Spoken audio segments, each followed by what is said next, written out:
Not gonna lie, I kind of forgot that today is actually Halloween. Because, like,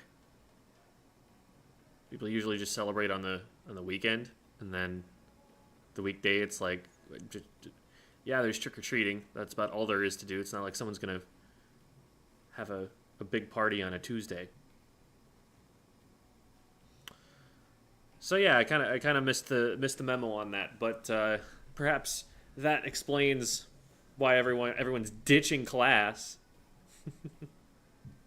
We don't have anybody signed up for today. Nobody put their name on the list. Nobody DM'd me about it. As far as I know, I don't know. Maybe there's some message request I missed or something. Sometimes that happens. Nope, doesn't look like it. Yeah, we don't got anybody. So that just means we'll do some Q&A and see what happens. Hi there, Devi. And hello, Flame. Hello, AAJJ1223. Hi, Shaluna. Hi, Cosmic Nova. Hi, Lord Louse. Hi, Squishy Fox. Or is it Squishy Fooks? No, I think it's actually Fox. I think I see a fox in your profile picture. So it's Squishy Fox. Not too long of a fox. It's just a fox. So you gotta hold the O just a little bit longer than you normally would. Hi, Jombling. Hi, Clown. Hi, Ducky. Hi, Squidoku. Hi, Agent Animation. Hi, Specs. Hi, Amelia. Let's go. Let's goal to too bad I have. Oh, too bad I have Zoom class in an hour. Ah, gotcha. Okay. Hi, it's Recon. His costume is hot YouTuber Squid School. Is Clown hitting on me in YouTube chat? Hi, RoboStew. Hit. Okay.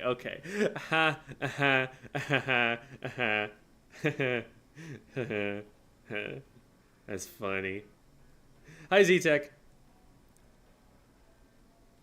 Later on, I have a question I'd like you to ask the students to help with the positioning map guide. Yeah, sure. Let me know about that. You could DM me. You could just message it, something like that.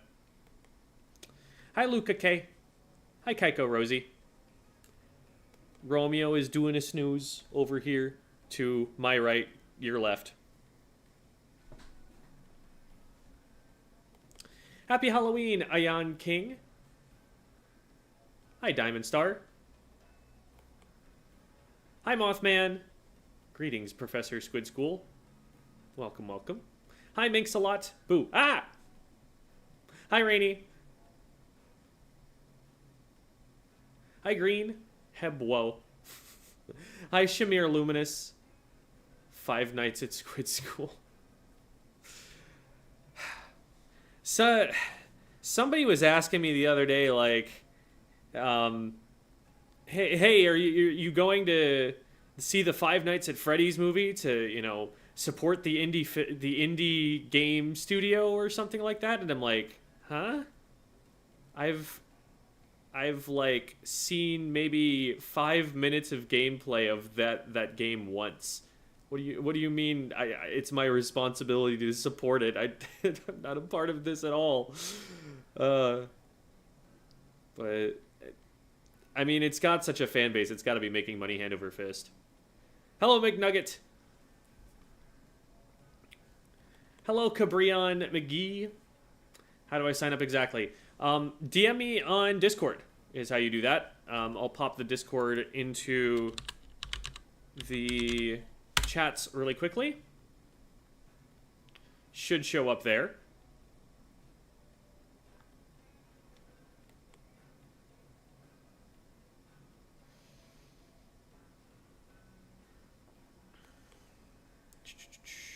Hello, Over Me.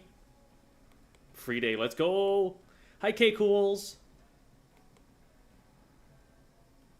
Do you want to review a Looty game if you run out of things? We could. Is it your Looty match, Devi? Hello, Melissa. Oh, sorry, it's Melissa Hart. I can't forget the heart there. Hello, Jazz Chomp. Hi, McNugget. Hi, Entropical. Oh, it's Igor. Hello. And hello, Hexanat. Hi, Kiko Burb. Hi, Jem from Squid School. Hi, Kiko Burb from Twitch chat. Hi, Go Away Monday. It's snowing here. Yep. It's got to be snowing somewhere on Halloween. You know, winter is depressingly close. It's okay, though. We get to do, like, Christmas and all of the fun stuff first. It's like after New Year's that winter starts to become really grown. You know?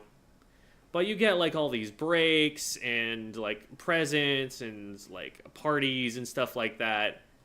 Those are in the near future still. And we're not even past Thanksgiving. Thanksgiving's also cool. So. Hello, Boshi. Hello, Bounce. Hi, Sai the Ninja.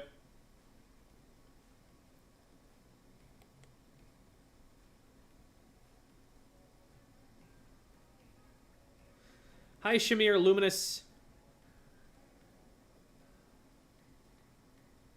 Yeah, I know nothing of the studio that's making it or really anything about the FNAF movie. Wait, this isn't a FNAF channel? You are correct in that assumption. It's doing great at the box office. Hello, K-Bot. Of all the things to get K-Bot's attention, you just have to talk about the box office figures for the FNAF movie. And then the man is summoned. How's it going, K-Bot? Hi, it's Ninja Splatoon. On a scale of 1 to 10, how good is Stamper right now and why? I'm going to say it. I think Stamper is just about never not going to be a top tier, potentially. I don't see a world where even just the combination of the main weapon and the sub-weapon are not one of the best main weapon sub-weapon combinations in the game. It basically rides on like whether Zipcaster is playable at all. And as long as it is, I think Stamper is really good. I'd say at least a 9. Like, it's a 9 on a bad patch, is the way that I'll put it. I work on a theater, and I can guarantee you the FNAF movie does not need your support. There we go.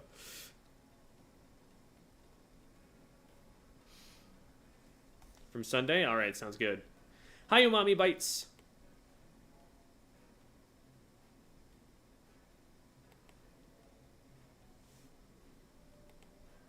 Still need people to subtitle videos. Yeah, so Kaiko Rosie, I have all of these DMs that I need to get back to from people who have offered to do the subtitling. It's just like my DMs are backlogged like crazy right now. So I just haven't gotten around to them. Like people have messaged me like even a week ago or something, and it's just like, yeah, I'll get to that at some point, but today I need to do this. And I've just been kind of doing that to it for a long time. So I'm still going to work on that and like get all of that set up. It's not even going to take that long. It's just I haven't put the energy toward dealing with it yet.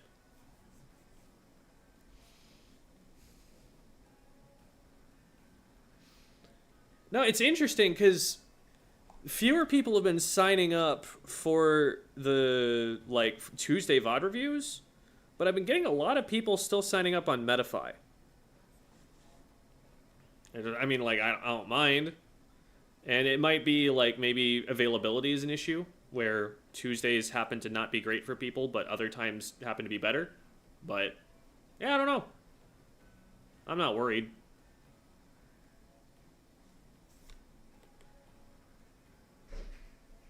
Screw zodiac signs. Do you spell G's with a G or a J? You know, honestly, I think I've done both. Because, like, G seems more correct. Well, hold on. No, G is not more correct. Or is it? Oh my goodness. This just occurred to me. Because, like, G-E-E, that word is a word for God. As in, like, oh God, like, oh, G, like, it's the same thing. But then G's is an abbreviation of Jesus. And so that would make more sense with a J. It's like, which of the two are you actually saying? Because they're basically the same idea. But, like, Are we talking about like which of the Trinity are we invoking when we curse? I don't know. That's actually a really interesting question. Bashi. Bashi. I get corrected on that literally every time I try to pronounce it, and I still say it wrong, and I'm sorry. I think it's because of Yoshi. I think that's what it is. That, like, Yoshi is spelled almost exactly the same way, but different vowel sound. But hi, Gabriel. Also, I spell gem with a G. That one we can be clear about.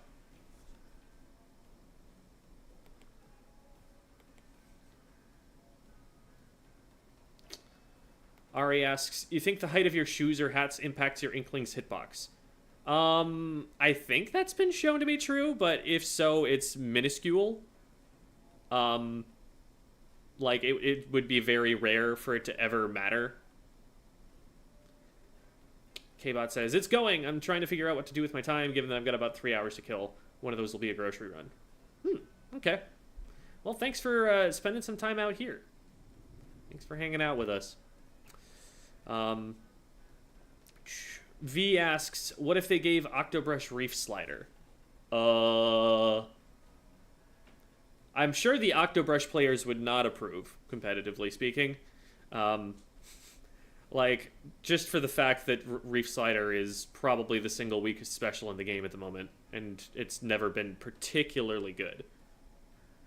On a scale of 1 to 10, how good do you think Vanilla Dooley Squelchers are? Does it have potential to become a high tier? The main weapon has always had potential. The problem is that the maps are not well designed for the main weapon.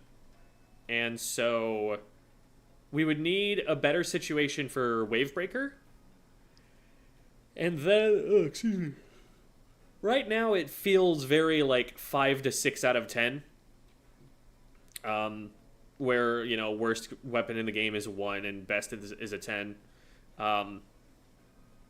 It's pretty mediocre at the moment. Wavebreaker gets better. I could see it going up to a 7. I don't know that it's ever going to be a 9 until the maps change or something. I feel like Fizzy Kraken would be a good second kit for Stamper. I don't know if anyone would use it, honestly. Like, I think the Burst Bomb's too important. I guess you can kind of use Fizzy in a similar way. There's still chip damage there. But I don't know. It's already a really good kit. It doesn't need another one, and if it gets another one, it'll only, you know, make the idea of playing Stamper stronger, because you can just, yeah. When you answer questions, can I ask a question? I mean, I know I can, but it's very specific. Just ask the question. Just, like, put the question in the chat, and then I either answer it or I don't. But now there's a second step in the process. Just go ahead. Just go ahead.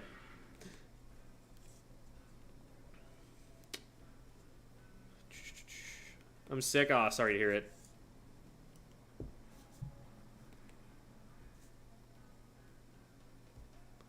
Hi, ZanCP. Hi, Carano Watermelon.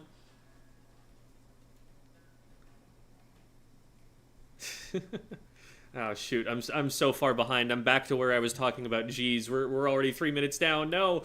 Hi, Sand New. Hi, Gem, longtime watcher. Wondering if you had opinions on playing S-Blast comps for it. Love your channel. Thank you. So Chara is probably the best person to look to for info on the S-Blast because he was trying to make it work for such a long time. He has since abandoned it. I would say that it's a very aggressive frontline weapon. It's something that's just going to kind of dive in there. Because there's not really much else of a way to use the Reef Slider, like lots of QR, that kind of deal. It needs something that can paint for it. It needs to be the only weapon on the comp that paints as poorly as it does.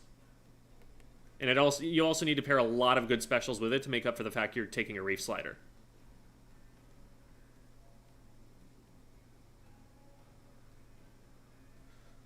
So what are we doing since no one signed up? We're just hanging out, you know? We're having one of those filler school days where half the class isn't there, and so we're just kind of hanging out. Maybe watch a movie. I don't know. Have you played Mario Wonder? I don't necessarily intend on getting Mario Wonder. It's a $60 game. I'm not particularly happy with Nintendo right now, and I'm not a big Mario fan. Do you think there are situations where piracy is morally right? Yeah, absolutely. Like, if you... I don't know what the difference between that and condoning it is, but if the game is impossible to find by any other means, like if the original creator is not trying to sell it at all, if there's no way they can even make money from the game anymore, and nobody's making an effort to distribute it, absolutely go pirate it. Like, keep the games as a part of the history of the human species, you know? Maintain art, like preserve art. That's a really important issue right now in gaming, is that people aren't preserving video games, and they're kind of being lost to time, even though they're valuable learning tools for new game developers.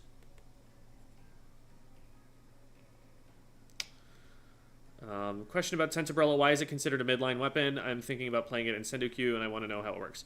That is an interesting question, because Tensabrella doesn't have that much range. I think it is still a decent amount of range, but one of the things about the tent is that you're going to try and play it from a certain range away, simply because of how slow of a response time it has. Let me grab it real quick. So, let me just get a quick range check here. That is definitely mid-range. It's not, a ton of damage for that range, but it's a lot further away. But the other thing is, you don't want to get close to someone until you've set up and you've got your shield out.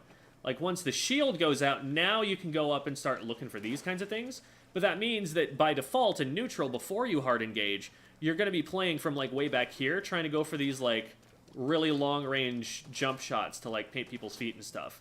And then only when it's time to go in are you going to launch and, like, do all of that stuff. So, that's the general idea. Like, you're going to probably play this off to the side from the rest of your team a lot of the time. But your frontliners would, in theory, play closer to the enemy team when they're trying to take fights and stuff.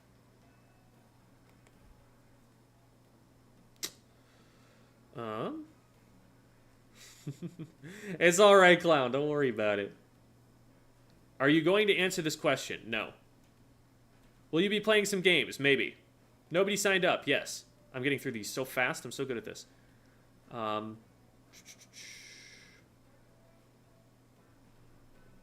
What is Jem's favorite cheese? So mozzarella is really solid. Like, you can't go wrong putting mozzarella on basically anything. But it's also not, like, the top tier cheese, probably. I'm a fan of Munster. I'm a fan of Havarti. Gouda is a really good kind of, like, cheddar replacement, if there's a place that you want cheddar. I'm not a huge cheddar fan, but just, like, as a snack cheese.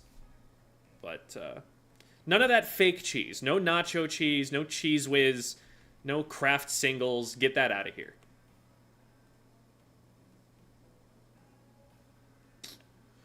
Favorite Pokemon? Ninetales. Can we watch Finding Nemo? No. Would you pirate Mario Wonder, though? No. No, I wouldn't do that. I mean, if I'm going to pirate a game, it's going to be a game that I'm more interested in playing. Thoughts on Menudo? I don't know what that is. Is 52 going to be meta?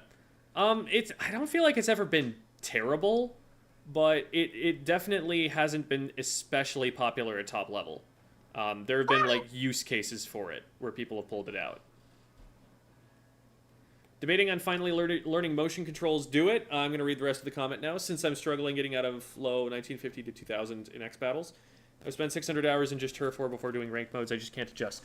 You definitely can adjust. It will take time, but you will, over the course of a few weeks, a month, get faster and realize that you are now aiming better than you were when you were using sticks. Is there any way you could get out of a complete losing streak? Yes, win. Every time I play, I end up losing no matter what. Even when I did I still lost. What did you do? So one thing that can happen is when you lose a number of times in a row, you get discouraged or you tilt, you get angry. Negative emotions get in the way. So something you can do to help try and stave that off is just to take a break, clear your head, stop thinking about winning and losing, and start thinking more about how you actually win. Instead of asking, how do I not lose? You need to be asking more specific questions, like, where am I positioning? Am I aware of when my teammates are up or down? Am I taking fights that are advantageous to me? Am I playing to my weapon's strengths? Am I using my special at good times? Am I noticing that I have special charge? Am I using it? Those kinds of questions, much more valuable than how do I not lose? And so you should try and be more specific with yourself.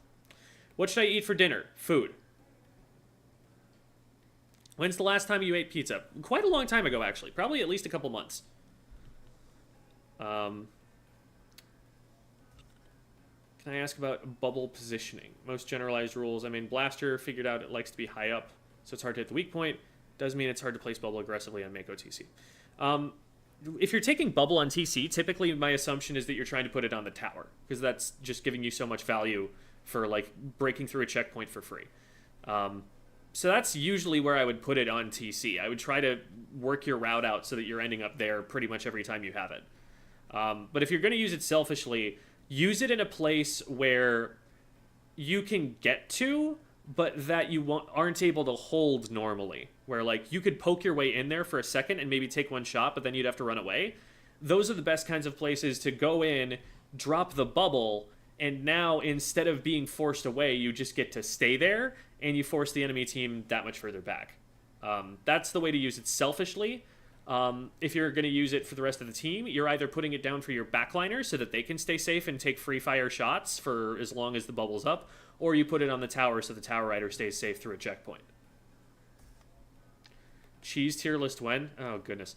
If there is anything not to trust me on, any medium, any artistic medium not to trust me about, it's food. Food and drink, I am no expert by any means. Would you be a pirate, though? Arr! No. Being a pirate was awful. People died of scurvy.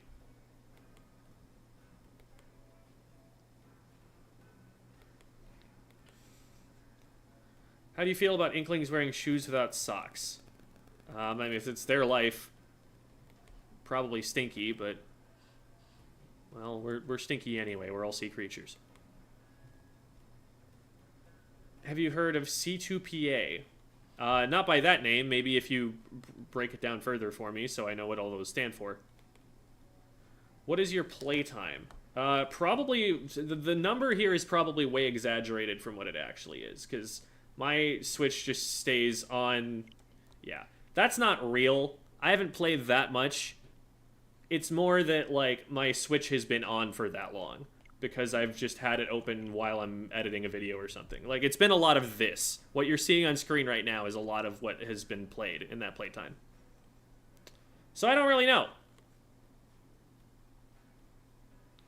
How do you use Booyah Bomb properly? I throw it directly at someone or at random because I feel like I'm doing it incorrectly. You put that very good question. Booyah Bomb is a displacement special. It is not there to get kills by itself. It will never do that because anyone who is experienced with the game is going to recognize that it's up in the air from hearing the audio cues, if nothing else. And then they're going to look, identify where it's coming from, see where it's landing, and they're going to swim away from it.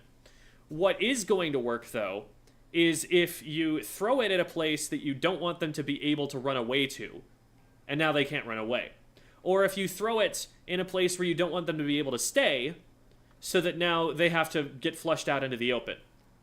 It works if they're by a bunch of their teammates, and now you throw it in the middle of those teammates so they have to run in opposite directions, and now they're isolated. That's what you're looking for. That's the kind of impact you're looking for with a Booyah Bomb. It can be used to paint, but that's like the worst way to use it. Most of the time you're looking for a group of enemies to split them up. You're looking for a place that they're trying to escape so you can cut that off. You're trying to be predictive, and you're trying to deny them areas of the map that they would normally be using. Best Splatoon ink color. I'm really partial to the red in the watermelon color scheme, where it's like a light green and a red. I like that. It looks very tasty.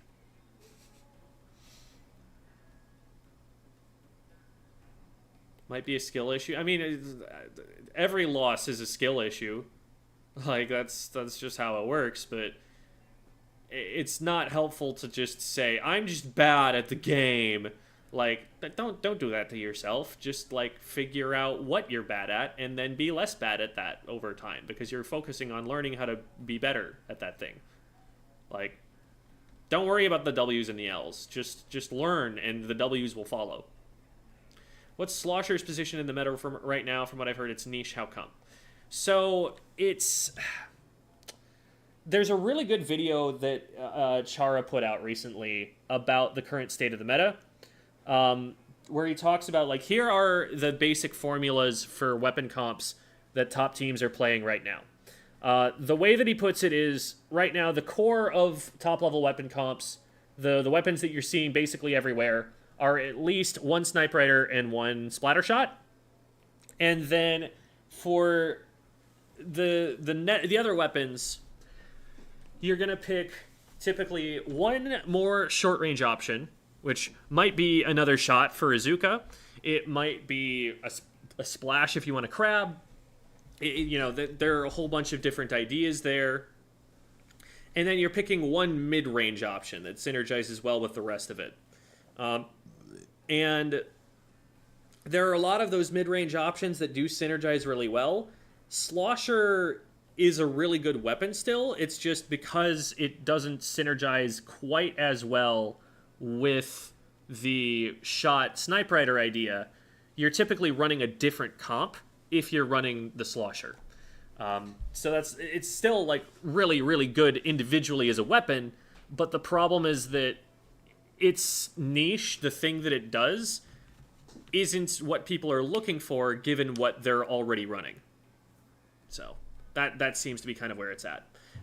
Like, you can still absolutely find a team playing a Slosher, and all of that stuff isn't really going to matter until you hit, like, Div 2 or something, but it's still definitely viable. Do you think I could one-trick Bamboo? I have a teammate who tried doing that, ended up on Sniper Rifle instead. Would recommend learning Sniper Rifle. How can you tell if the point sensor is your teammates or the enemies? I think the color is different. I don't remember exactly how it changes.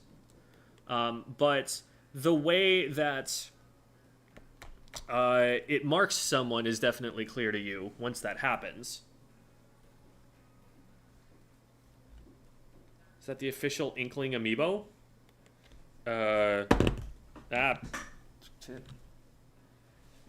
What do you mean the official Inkling amiibo? Are there unofficial Inkling amiibos? I don't know.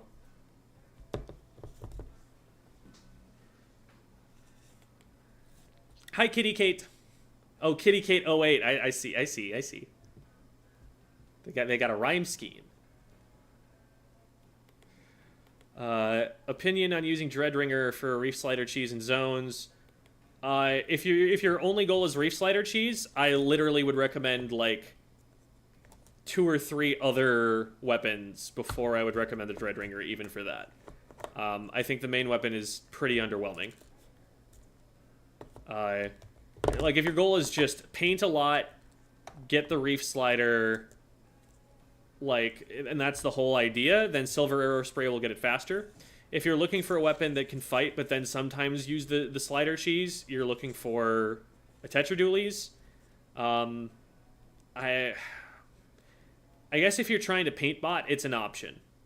Because it's a better combination of being able to fight and getting a lot of Reef Sliders than those other two, but that's also probably a suboptimal play. Like, you're probably not giving your team quite as much as you think by just doing that.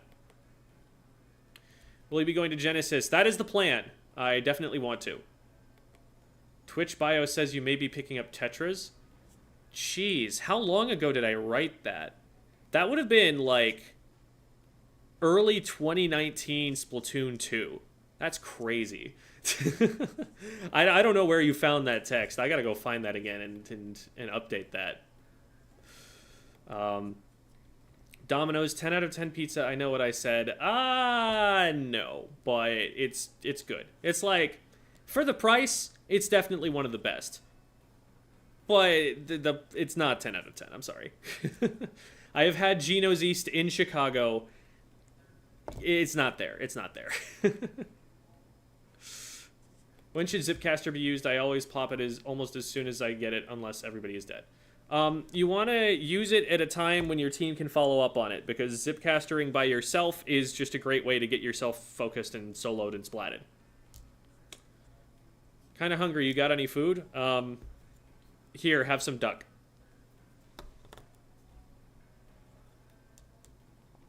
Stamper is my main, and if I lose like 5 in a row, I switch to Squiffer, and then I feel better. But if Squiffer was my main, I'd be more upset with losing with that. I don't know. If you're trying to play to win, then you just play the weapon that you're going to perform the best on. That's just how I would say. Will they ever buff Ink Brush with all the whale buffs? It's going to be excited for a faster speed buff. I don't know if they ever will. I don't know. Main weapon's kind of fine. Like, I think the main problem with Ink Brush is more just that the maps don't support it more than anything else.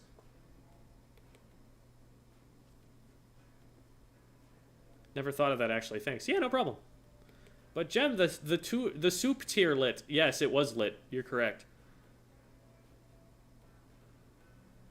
How do you feel about Inklings wearing socks? Didn't I already answer that one? I feel like I already answered that one.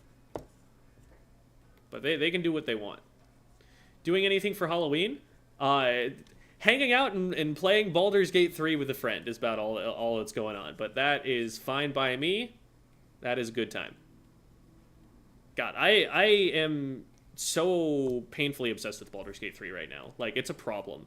I legitimately am not getting enough sleep, and my life is worse because I'm staying up too late to play Baldur's Gate 3.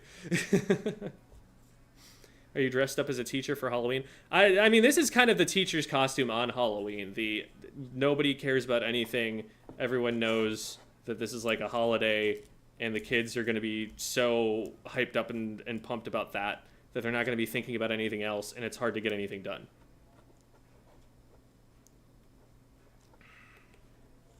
C2PA stands for Coalition for Content Provenance and Authenticity.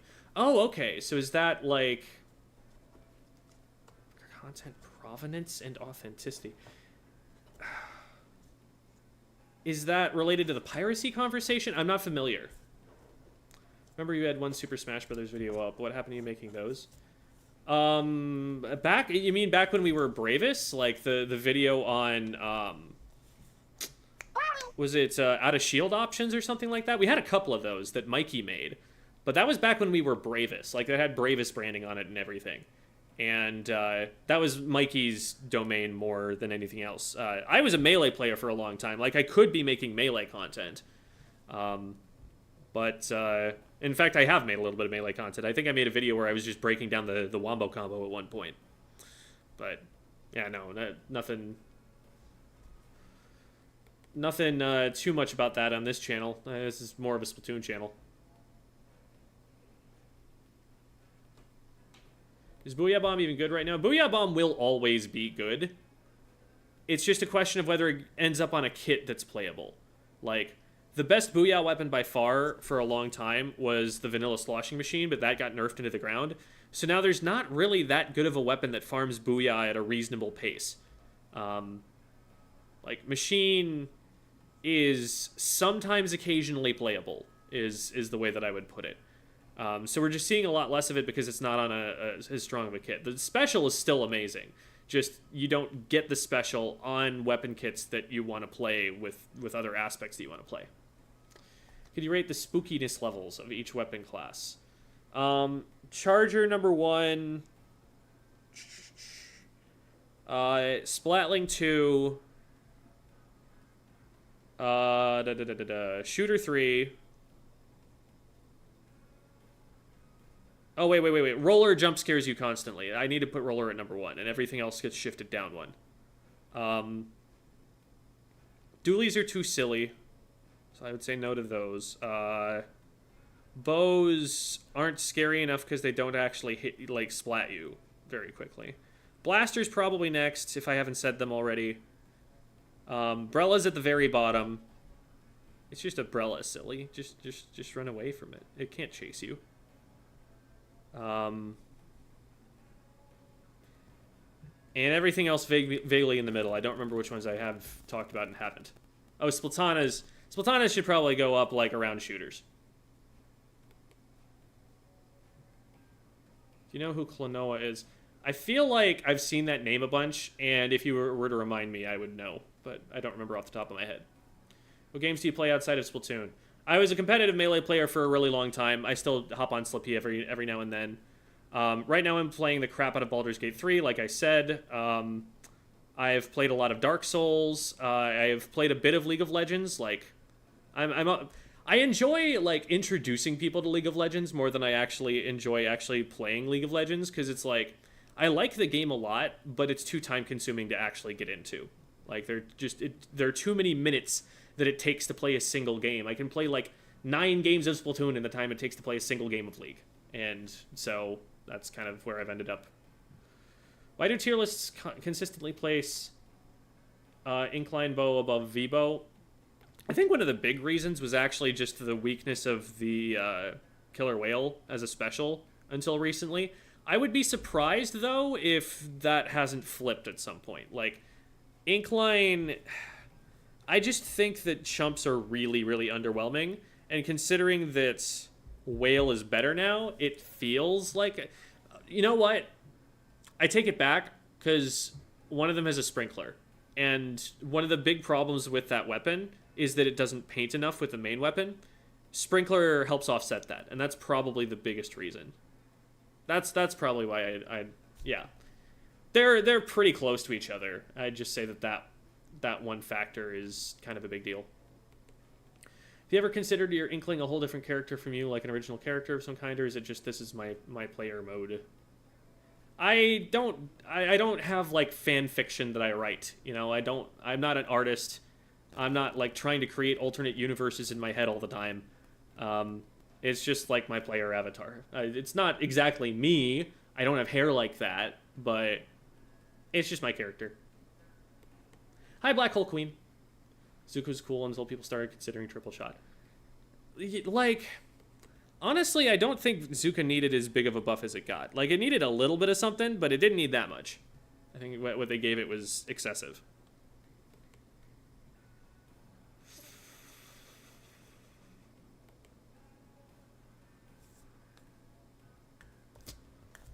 Making gear builds is so hard. I feel like you should be able to freely choose which ability. I think it's a progression system in the game. Like, the game is designed to get you to play it for as long as possible, and that's one aspect of it. It's giving you an incentive to work toward. Like, I've appreciated that more and more as time has gone on, that, like, a lot of other games feel stale because it doesn't feel like there's anything to work toward. You finish a single-player game, boom, you're done. Like, you beat it. There's nothing else to do. I'm not a completionist where I need to get everything. It doesn't feel like a really reasonable thing to work toward. It's just an excuse to keep playing the game. Whereas in Splatoon, it's like, if I keep working towards this, I can actually finish this piece of gear. And that's a little bit more of a thing. Hi, Anne. Boo. Ah! What's your favorite book they teach in English class? Personally, I liked Gatsby. Portrait of the Artist as a Young Man was a big one for me. I am a huge fan of James Joyce in general. But that one spoke to me on a personal level in a lot of ways. But Animal Farm is also really good. There's a lot... Because George Orwell, like, is commenting on a lot of events that he was very personally close to. Like, he was a soldier in the Spanish... Was it the Spanish Revolution? I think that's the Spanish Civil War? I think that's what it was. And, like, so he was very intimately familiar with the political forces at work that he's describing in that story, albeit, you know, from a slightly different time period. And I think his perspective on that is more enlightening than most commentators. Do you think the life of Splatoon 3 is going to be short with rumors of the new system possibly releasing next year? I have no idea when Nintendo's releasing a new system, because I had heard rumors that it was going to be coming out this year, but now there are always going to be rumors because you know it's going to happen eventually, and then you're going to get confirmation bias because one of those rumors is going to be right, and you're just going to figure, oh, okay, so that means that my prediction was correct. You can put the NFC data, blank NFC. Oh yeah, the fake amiibo. Yeah, yeah, I've seen those. Are there any high tier rollers except Carbon Deco? Flings is the next highest, I would probably say. And it hasn't been seeing a lot of use. It should give the hero shot its own sub and special, like Splashdown and a mock-up small fry for sub. I mean, I think it would be cool to have Splashdown back. It would be very weak unless they made it invulnerable the entire time. But that could be an interesting way to give it a unique identity.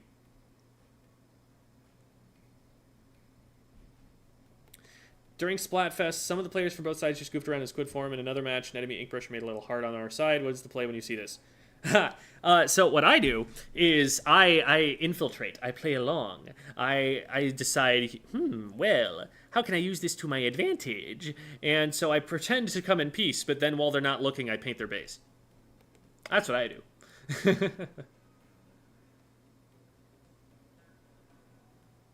Chara thinks Splat Roller is a good bubble rock. Oh, I forgot about Splat Roller. That's seeing a lot of use right now because Big Bubbler has come back into the meta a little bit.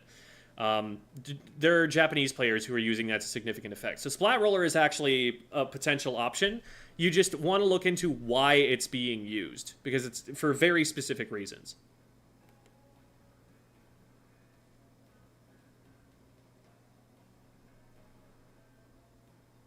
Thoughts on Explo? Kind of mid right now, but like not the worst thing in the world either.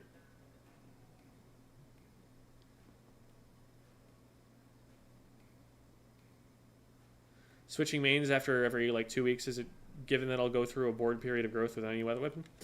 It depends on how long you've been playing. Like if you're relatively new to the game, it's definitely great to experiment with a whole bunch of different weapons and to make sure that you know which weapon you actually want to stick to.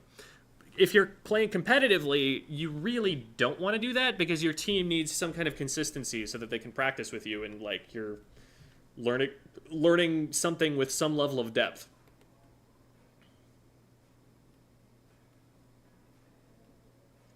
Who is Baldur and what does their gate have to do with anything? There's definitely lore there. I don't remember it off the top of my head. But Baldur's Gate is a place, and there is actually a gate there. And people who live there are called Baldurian.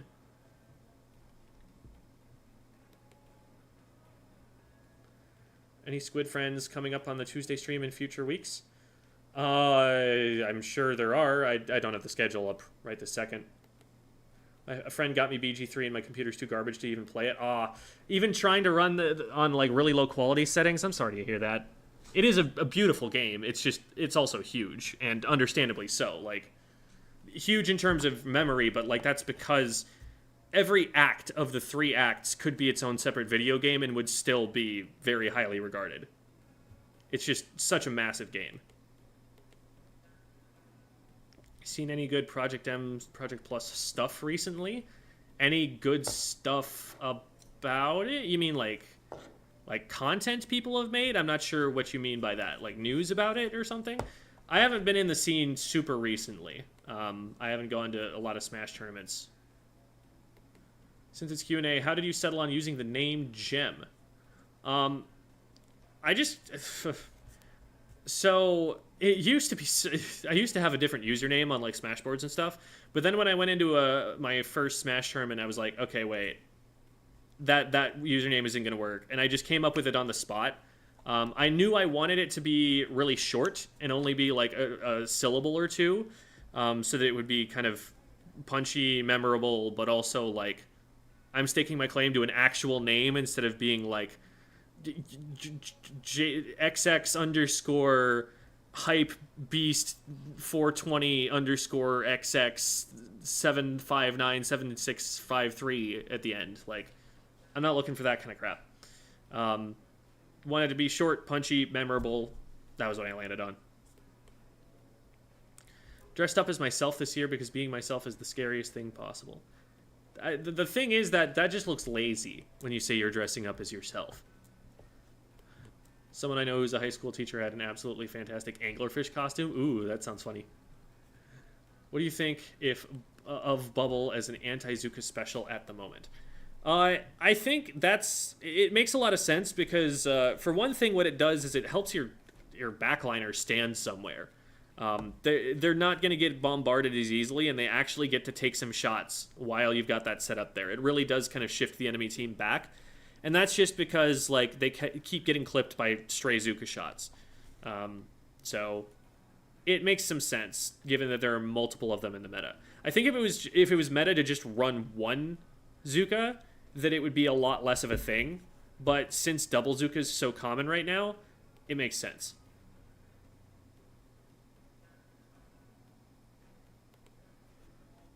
Gem is short for Jerry, which is short for Gerald. Sure, let's go with that. That's totally the truth. Canon and approved.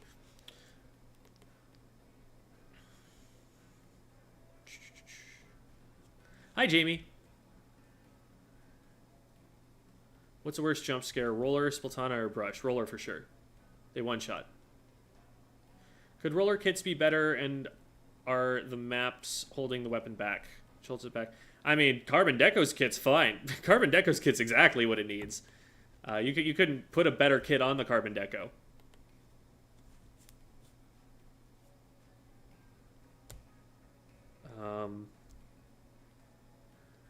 In what cases would Tri-Strike be a valuable option? All I really consider using it for is tower control via GG strikes. It is also a decent anti-bubble option, although I think people are preferring other stuff for that right now. Just for their improved utility elsewhere. It's not a bad special by itself. It's just a little bit outclassed by some other stuff at the moment. Have you played Snake Farm? No, haven't heard of it.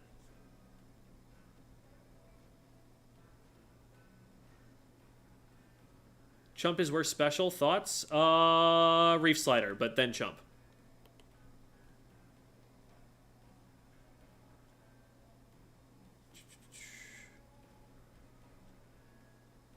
Zuka needed to be more consistent, not stronger. Well, I mean, its consistency getting kills is improved. So, I mean, you need to be really careful when using the word consistent, because, like, what does that mean exactly? It did get more consistent. If you couldn't shoot them, it would be OP. I would say more HP on the chumps.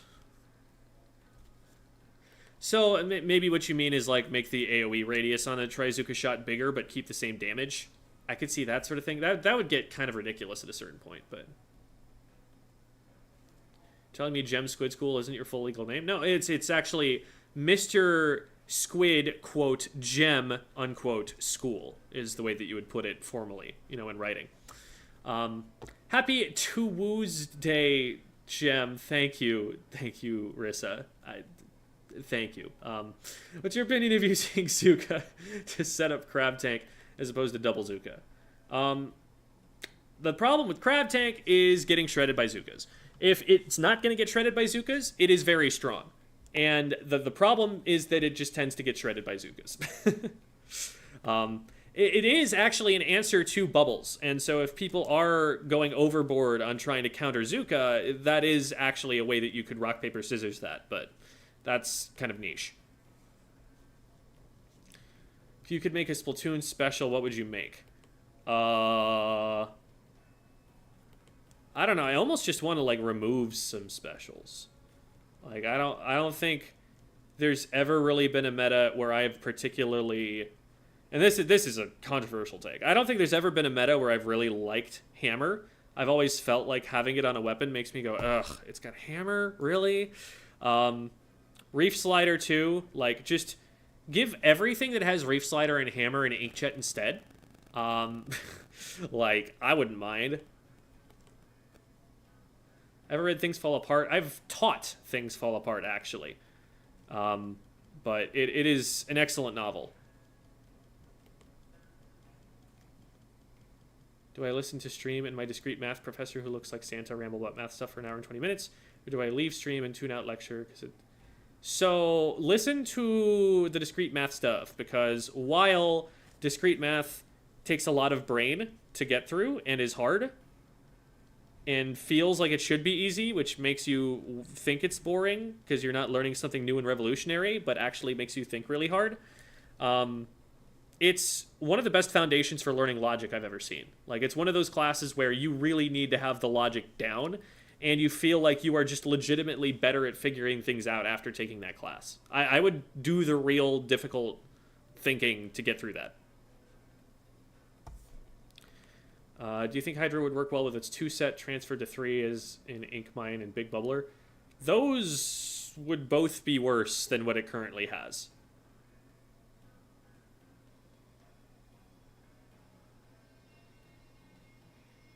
Mr. Squid Gem School, yes, correct. Should I delete the vote command? I guess we don't need it anymore. You're right. Remove Tentamissiles? Yeah, probably couldn't hurt to get rid of him. Romeo Purr detected? Nah, he's just sleeping over there. You'd have to get a lot closer to the microphone for you to hear him purring. We do not want Inkjet Aerospray. Au contraire, I would be happy with that. I would play that. That is a way that you could get me to play Aerospray in this game. Now, Aerospray, I have softened on the S3 Aerospray. S2 Aerospray, yeah, no. But S3 Aerospray, yeah, it's not the worst thing in the game. That would be the Clash Blaster.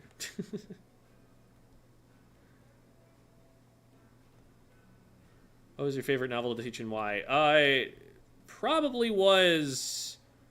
I did have a really great moment with Things Fall Apart where there's an innuendo that is made at one point in that text, and seeing an entire room full of high schoolers light up as one by one they got it after I explained enough for them to try and figure it out, like, that was really fun. But Animal Farm is huge, I think, to teach people. It really opens up a kid's world to what else has gone on in history in a way that they might not get from history class.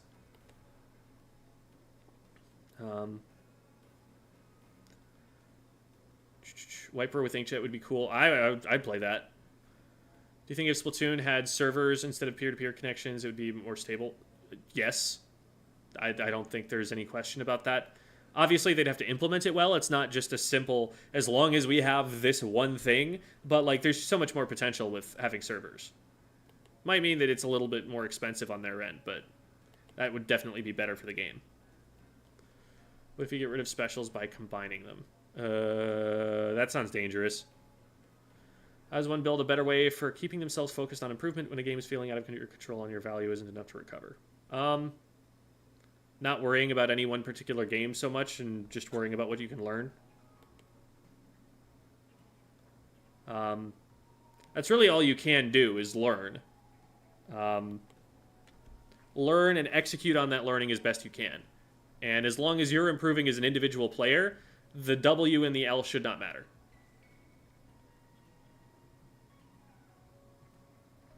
What would you buff on Super Chumps? Ugh. It's tough, because, like, it's sort of hard to... You gotta just touch it up bit by bit until it's good, I think. You can't do anything too drastic. As much as, like, it needs to be better soon, like... I like their approach of, like, give it a little bit, like, one patch at a time, until finally it's actually good. How do you speak so articulately on the spot? Is it the result of a lot of commentating experience? I was a classroom teacher. It is my job to explain things in a clear way to people who are not as skilled at using the language as I am. And a lot of practice for that is really what gets me there. So, a lot of tutoring, a lot of teaching experience from, you know, even before I actually became a teacher, and then 3 years of being in the classroom teaching people.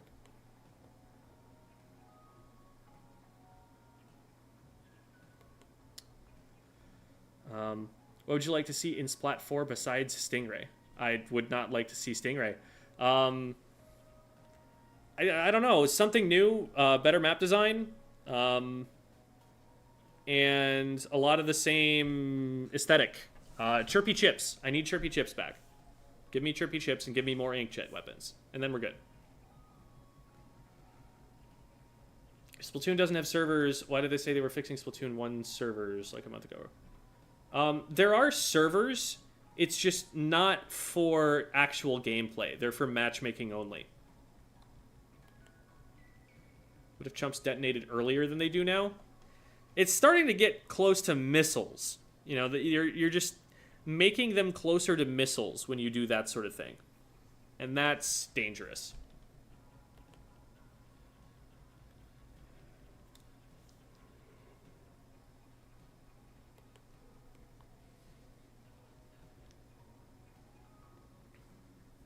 Should add a weapon in story mode where it has every special simultaneously, and yeah, that would probably not be good for the performance of the game. Were you the nice type of teacher? That's a really interesting question. Because I know exactly where that question comes from, but it's also there's so much nuance that question, like, shows isn't understood. So, like, if you're nice, like, if you just, like, are very lenient, you allow students the benefit of the doubt. You kind of don't worry quite as much about enforcing the rules to the letter of the law. It's very easy for that classroom to have lax rules, for those rules not to be enforced when they should be, and that tends to lead to an environment where nobody likes each other, where, like, the teacher is aggravated by the students are aggravated by the teacher, and everyone's just in a stressful mess. So my first year, I was too permissive. I wasn't harsh enough, and that led to my students liking me a lot less. As time went on, I became a lot more rigid with enforcing my rules and making sure I did so every time, and the students liked me more for doing so. So, like, people think that, like, strict and nice is the dichotomy, but actually you need both. And then that's when the students like you.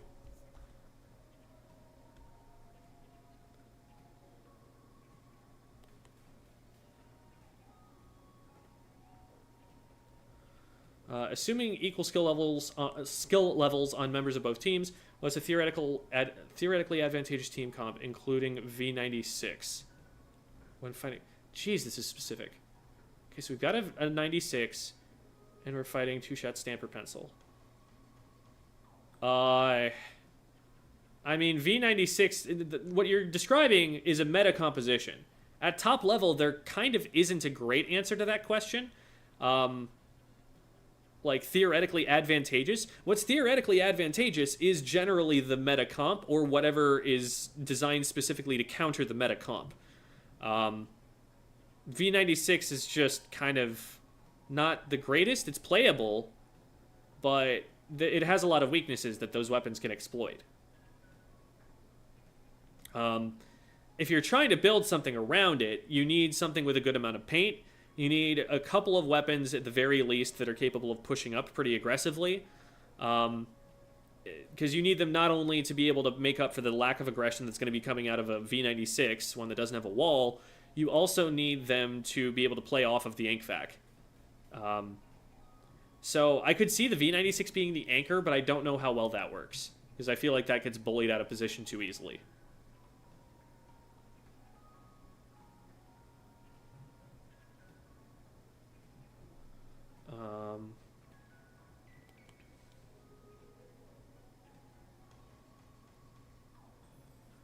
Have any idea for how I can train my aim and my open in motion control in Switch Lite? So be careful with the Switch Lite, because when you're not playing with a Pro Controller, the weight of the console is just going to be heavier, and that is something that can lead to more musculoskeletal injury than using a controller will. But to the question, I have a video on learning motion controls that I would recommend checking out, where I talk about all the drills and all the considerations for when you're doing aim drills.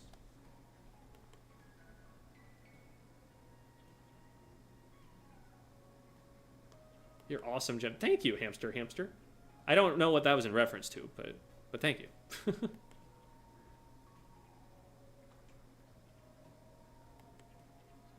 Yeah, tone for a teacher is definitely something that's really important to keep track of. And it's very difficult because, like, you have to repeat the same lesson a lot of the time, maybe like 5 or 6 times across the day. So you're going to fatigue a little bit on it.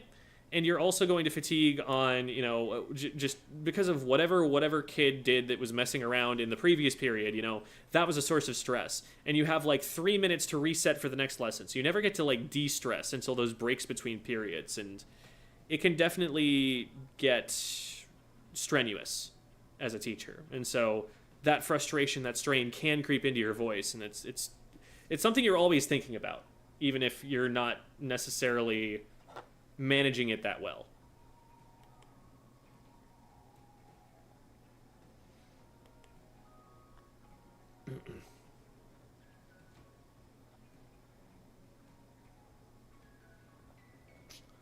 Any plans for the Rogue English Teacher channel? Really like it. I personally love to see more. I really like it too.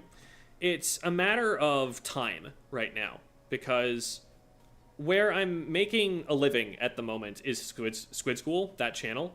And working 2 channels at the same time is very difficult. Like, at a rate of a video every 3 weeks for Rogue English Teacher, that means that it was 12 weeks, 3 months, that I was working 2 channels at the same time, and it was really kind of exhausting. I wasn't able to do a lot of other things than just work on YouTube stuff, and it's easy to burn out that way. I want there to be a day where I can, like, I don't know, transition and be able to spend more time on Rogue English Teacher. Maybe do, like, an upload on each channel every other day or something like that. Like, that would be nice. But at the moment, there's just, like, not enough traffic going to Rogue English Teacher to justify the time, considering that I need to be making as much money as I currently am on Squid School. Like, I cannot afford for it to drop any lower than it's going, and so this is the job that's getting me through that for the time being. And I've been focusing more on other things outside of work with the extra time that I have, rather than trying to find another work project to do. So that's where I'm at.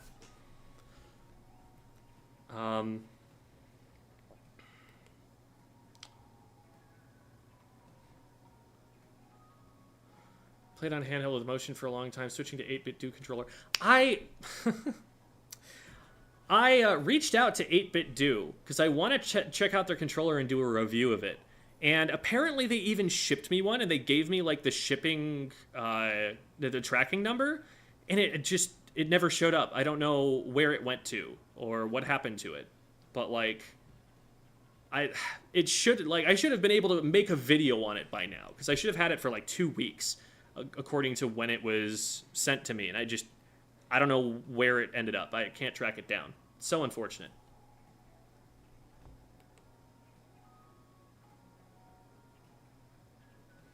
First time in chat. NZAP-89 is the best chump weapon. Double autobomb with LDE. Chumps double autobomb. Lots of chip damage and follow up to clean area with main to control space.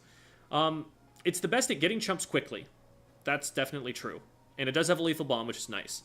Right now, what we're seeing most often in competitive play for chumps is, like, the dually squelchers that have it. That's really popular, in particular, in Japan. What else are people running that have that?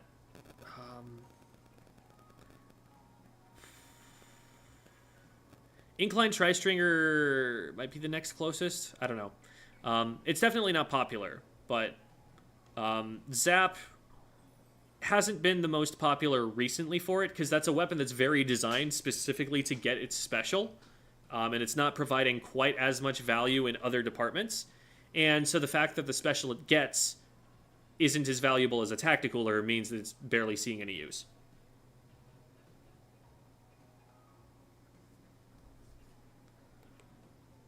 How do we fix Reef? It's my favorite special. It's making me sad. People keep putting it at the bottom.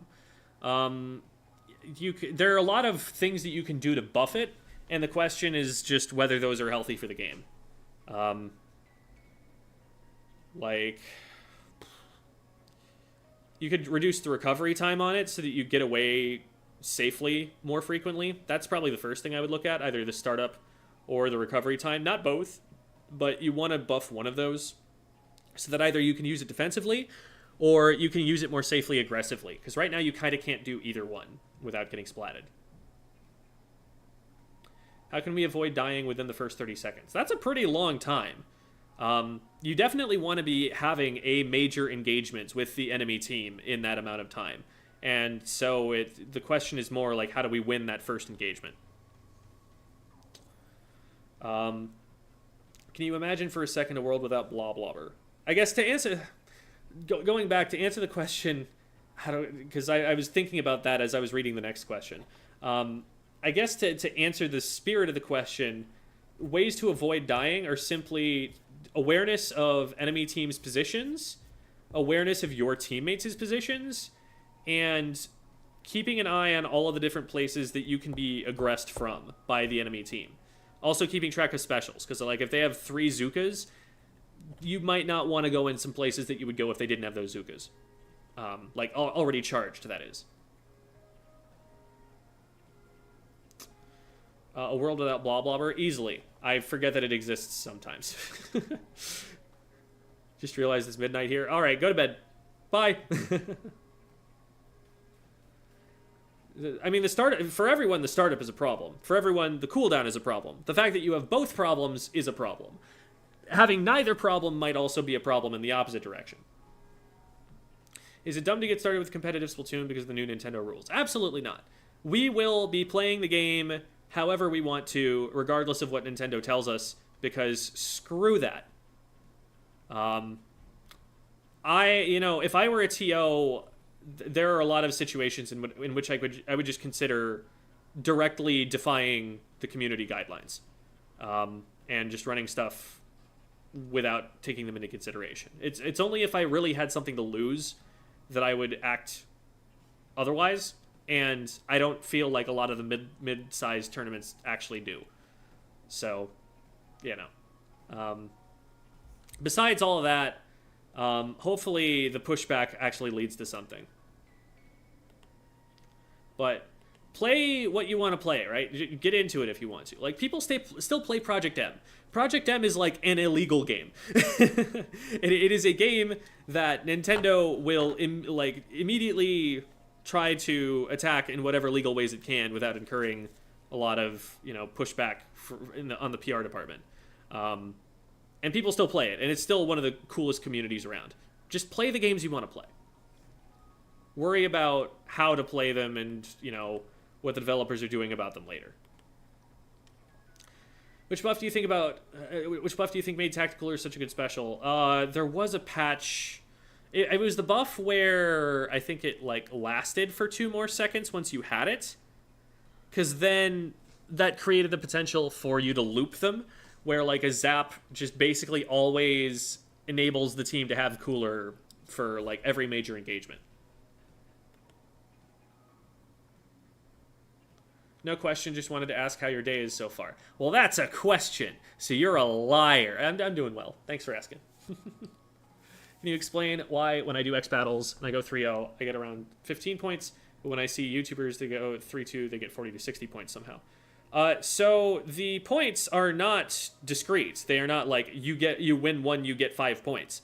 They are based on the matchmaking rating between the 2 teams, averaged together. So you have your power, and then the other 3 people on your team have their powers. That gets averaged together, and you, with your power, are compared against the other team's average power.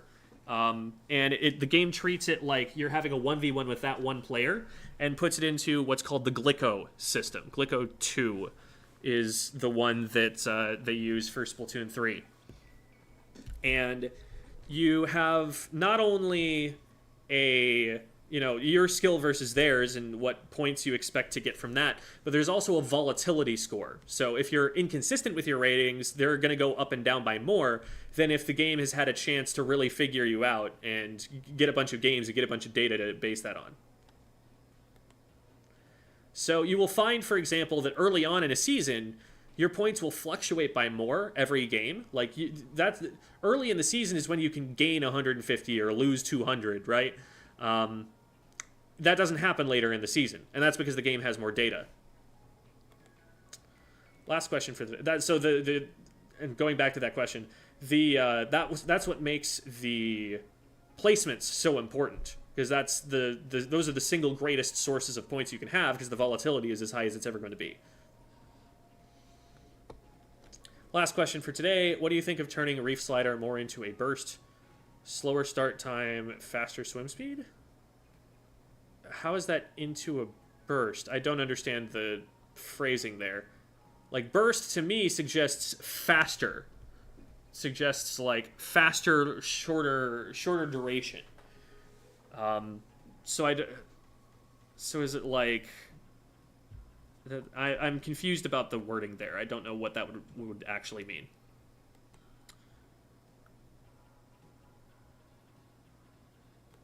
How do I fight my addiction to opening gambit chains?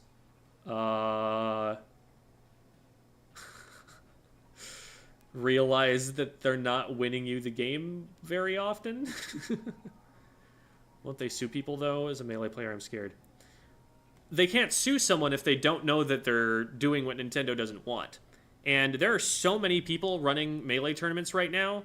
Like, for Nintendo to scale up to the point where their legal team can actually find every mid-level tournament and try to regulate it, that would be wild. I don't think they're even interested in doing that.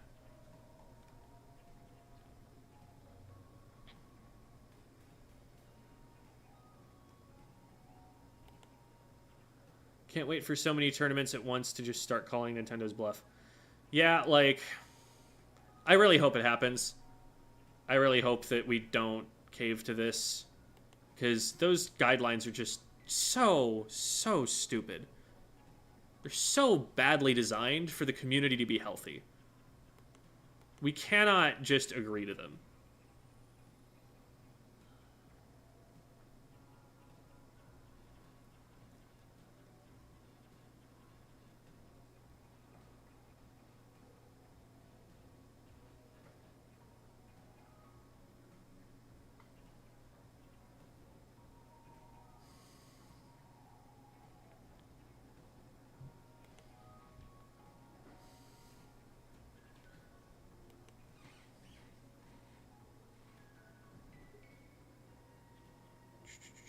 Did you submit your affiliate application yet? I still haven't done that. I keep forgetting to do that. I need to put that here. I'm going to put that on a list of things that I need to do at some point.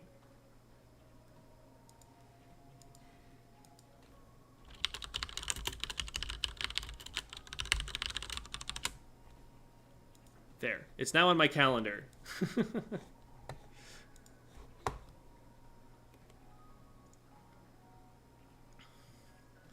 How do I stop spending all of my in-game money on the shell-out machine? What else is there? At a certain point, you've just got all the gear at 3 stars. So what next? When's the next dating advice video coming out? Is the next one dating advice? It's kind of not dating advice. I don't know. That just hasn't been the kind of stuff that I've been seeing that I want to help people out with recently. There has been something that I've been thinking about that's more of a rogue English teacher topic, on gender roles, and that gets pretty deep and pretty difficult to devote the amount of time to that I feel it actually deserves. But thank you for the raid, Stroona. Welcome, everybody.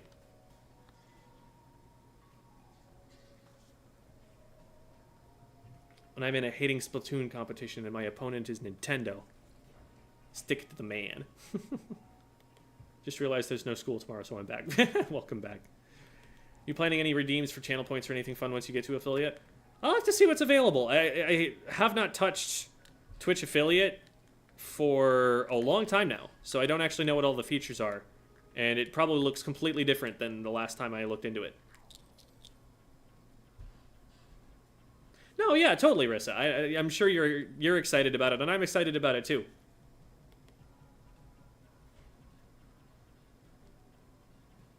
Love Rogue English teacher. Thank you. Thank you. I appreciate that. What kind of dice do you use for that?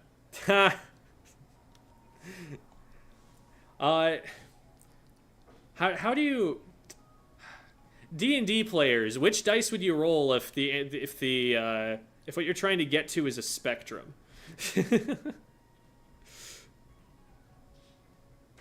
Just the most many-sided die you can find, or are there ways to roll multiple die to make it more gradations? I don't know.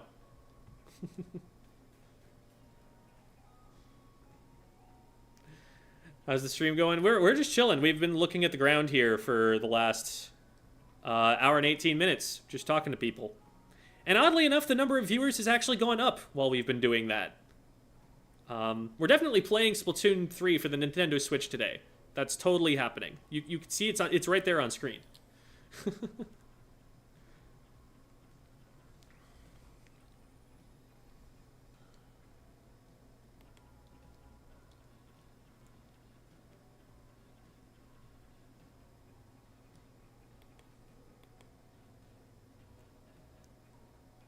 A spherical die. Maybe it's just a sphere with like a bunch of different colors. It's like a color, not a color wheel, but a color sphere. I'm hoping for Fizzy Kraken on Stamper and Burst Bomb Inkjet on Doolies. Burst Bomb Inkjet would be neato. Curling Bomb Inkjet would also be cool. Not gonna lie, this ground is pretty interesting. Is it? Thing I'm scared of with Melee is that locals and stuff will still be there, but if you become better at Melee and enter bigger tournaments, then there's kind of a skill cap. That's if they're trying to run, like, if the licensing system ends up being a lot more reasonable, then there would be a way to run those tournaments. What I worry about is that it caps the size of the tournaments. Like, I don't think it's going to hurt the players a ton. It is hurting the tournament organizers, though, and that, by extension, is going to hurt the players. Because it's going to make it a lot less likely that tournament organizers are going to be able to make money doing it, which means we're going to get a lot less of the stuff that's, like, short of a major, and a lot less practice for people who need to TO majors on their way up the ladder to understanding how to do that. And that will hurt the scene in the long run. In the short term, it's not going to really change that much of the landscape of events that are available. It's my prediction anyway.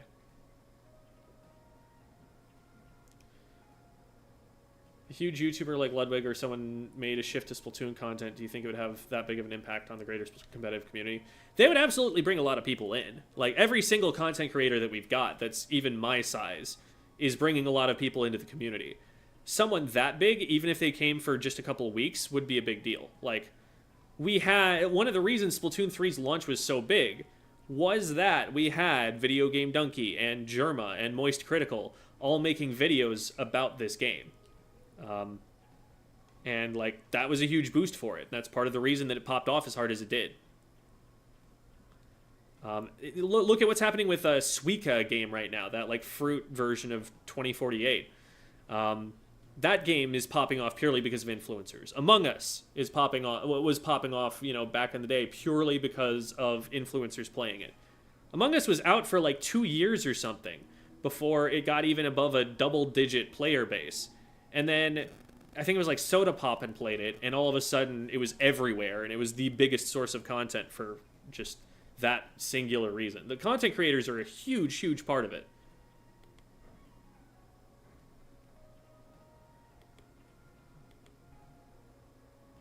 We're watching paint dry. That is technically gameplay. I don't know. It doesn't really dry that much. Because, like, I can still submerge in it. It's still liquidy down there.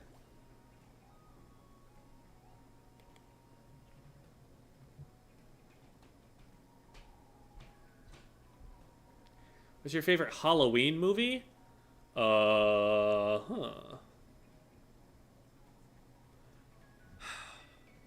There aren't a ton that, like... I'm not a big, like, horror movie person or anything. So it would probably just be something like the Halloween version of Charlie Brown. I forget what they call that.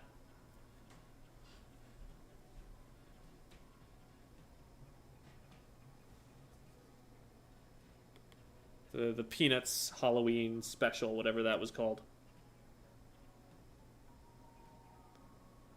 The I got a rock gag, just it still hits.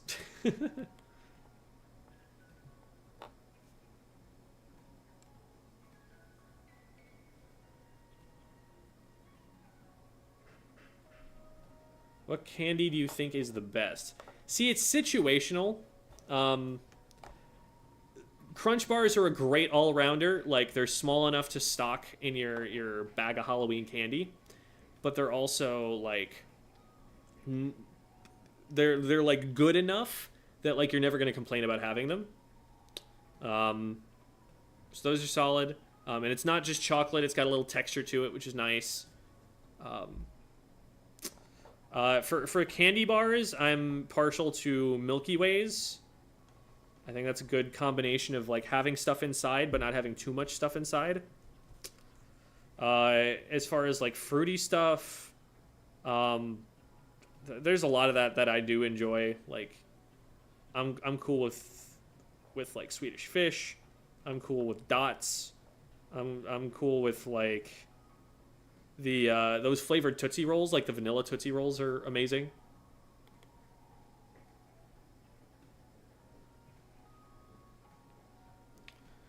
What's your opinion on a Squiffer kit with suction and zip? Zip might be hard because you often don't have a lot of time to fire a shot when you zip in. You kind of need to like zip, do one little tiny burst of damage, and then get away.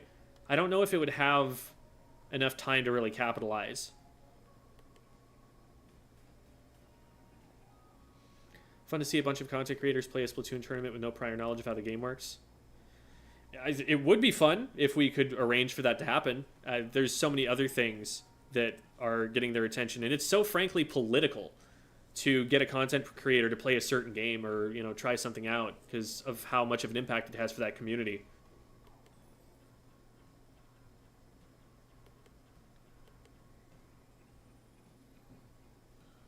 It's the Great Pumpkin Charlie Brown. That's the one. Always with the stupidest players, I swear.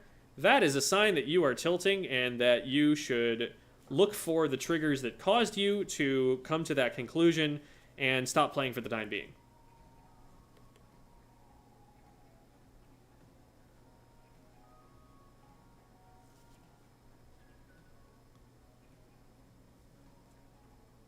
Isn't it just rice that's in Crunch Bars? I think that's what it is. Just learned that ideas were considered a noun. Yeah, person, place, thing, or idea is what I teach. Because everyone learns person, place, or thing. But I always add idea into that because I heard that once. And I was like, oh yeah, that's smart. Because, you know, people need to understand that a concept, even the word concept, is a noun.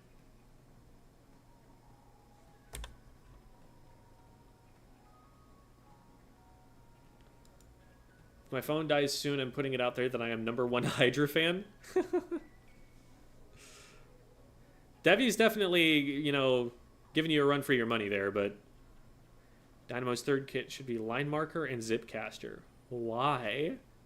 What? Why do you hate Dynamo so much? Why would you do that to it? That's mean. What kit would the vanilla Tootsie Roller have? Oh, man. Oh, me, oh, my.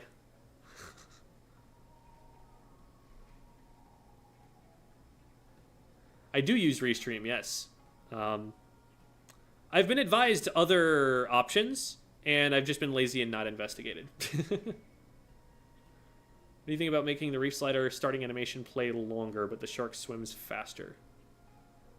Oh, I don't think that honestly helps that much. In fact, that probably makes it worse.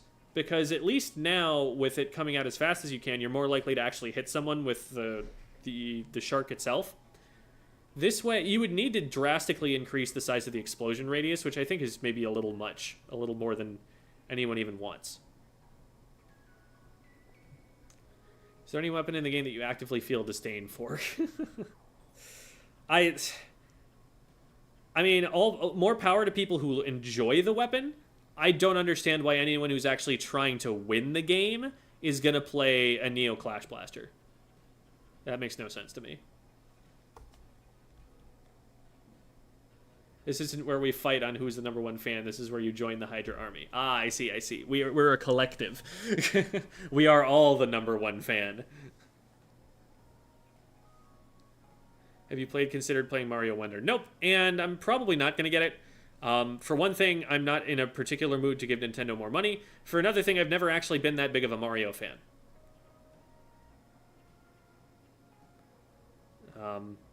There are very few, like, 2D Marios that I've even ever finished.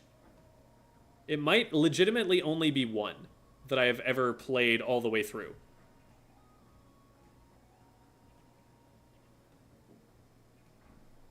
Without considering kits, the best 3 main weapons... Oh, probably, like, Squeezer, maybe Tetradoolies, and...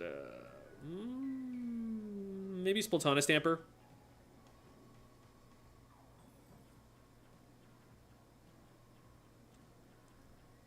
That's probably... Ballpoint Splatling is up there. I don't know exactly how high that ends up.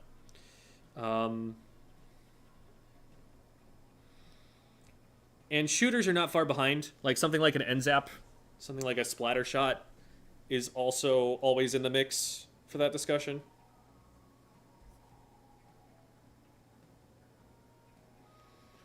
What's your opinion on Slosher? V-Slosher? V-Slosher's fine right now. It doesn't slot quite as cleanly into the metagame as it used to. Like what people are primarily running at top level, it's harder to fit a V-Slosher into that comp. So we're seeing less of it, but that's not because the weapon's any weaker, it's just because it's like awkward with what is particularly strong right now.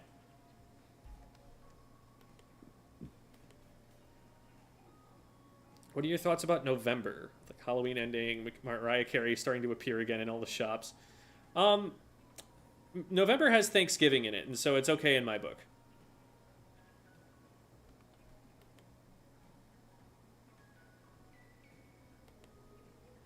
Applied for 3 colleges this weekend? Ooh. Well, good luck. Definitely good luck. And make sure you also have some, like, if you only ever apply to prestigious colleges, the chances are really, really low you get into any of them. Always have, like, a little bit of a fallback option. Like, something that's still fine, that where you'd get a totally reasonable education, but that you have a higher likelihood to get into. Like, if all you apply to is Ivy Leagues, that's usually not a good look.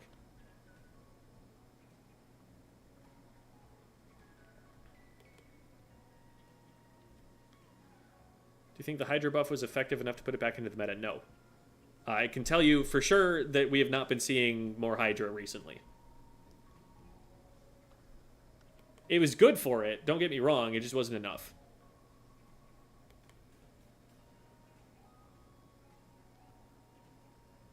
.52 is a hot take. I think the inaccuracy combined with the fact that its playstyle is so dependent on the splash wall makes it like give it like any other sub weapon, and I feel like it's considerably worse.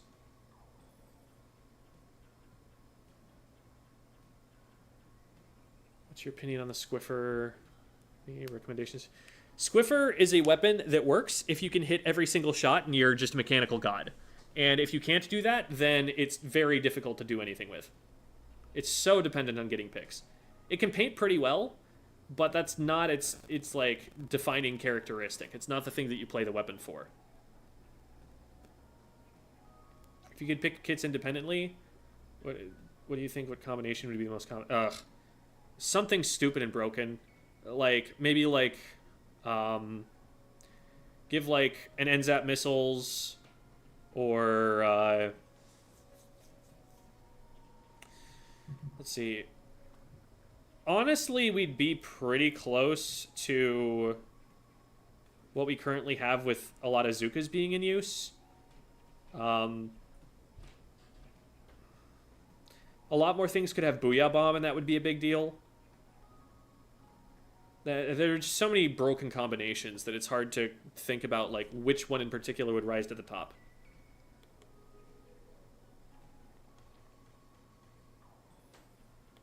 You Americans and your silly made-up holidays. You know what? I prefer them being made up at this point, because the things that we chose to celebrate hundreds of years ago, I'm not a huge fan of for the most part these days.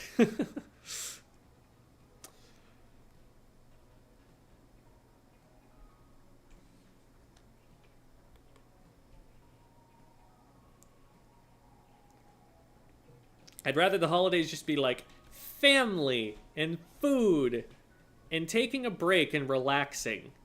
And like anything past that, and we tend to get into some territory that's not going to age well.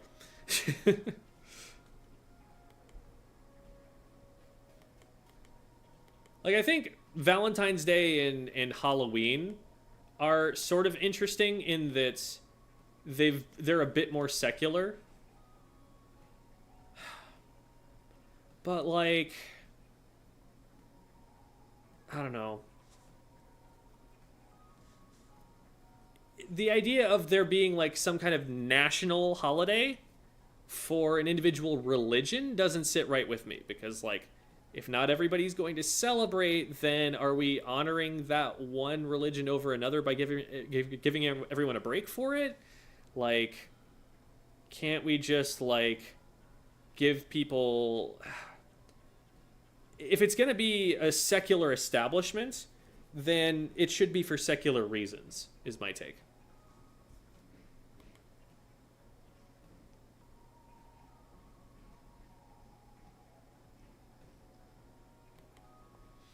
Tips on getting a weapon to 5 stars? Play the game a lot.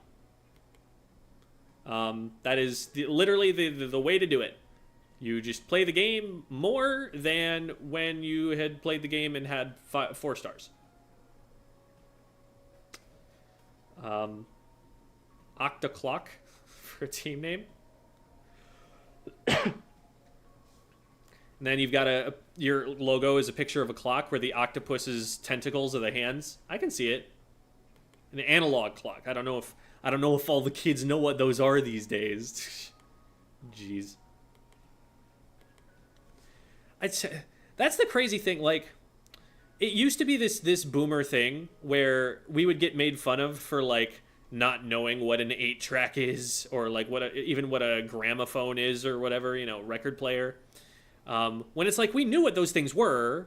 Like, our parents had like old versions of them, or we'd seen them at other people's houses or something. It's not like they just went away. But like, I actually feel like that's sort of the case now with analog clocks. Like, there are a lot of people who actually just don't learn how to read an analog clock.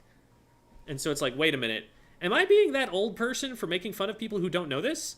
But then there are just like a lot of people who don't know that.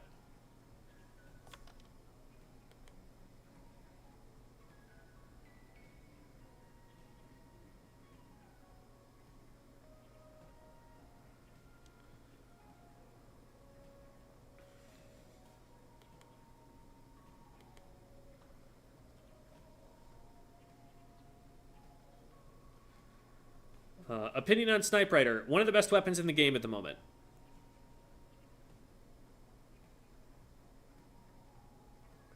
How do you balance having fun with the game and practicing the weapon you... I enjoy playing competitively. Like, that's something that I think a lot of people don't understand. Like, I would not enjoy playing this game casually for as long as I have played it. There needs to be more in it, because the novelty of the game has worn off. I am not wowed and amazed anymore by the aesthetic, or anything like that because I've immersed myself in it for so long. Like the songs are overplayed for me, you know? It's the depth of competitive play that is the reason I want to keep going with the game. Otherwise, I would have moved on to something else by now.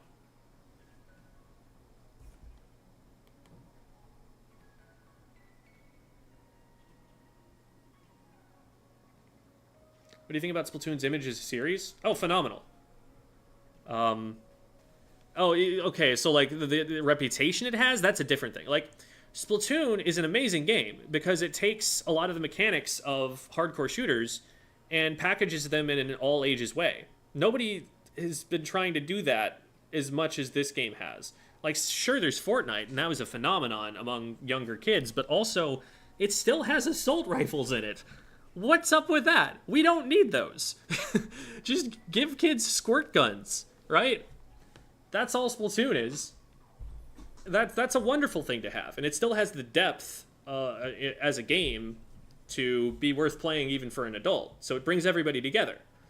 And the art in it is amazing. The music is made by real musicians who are making the things they're passionate about making. Like, you can't say that about a lot of games.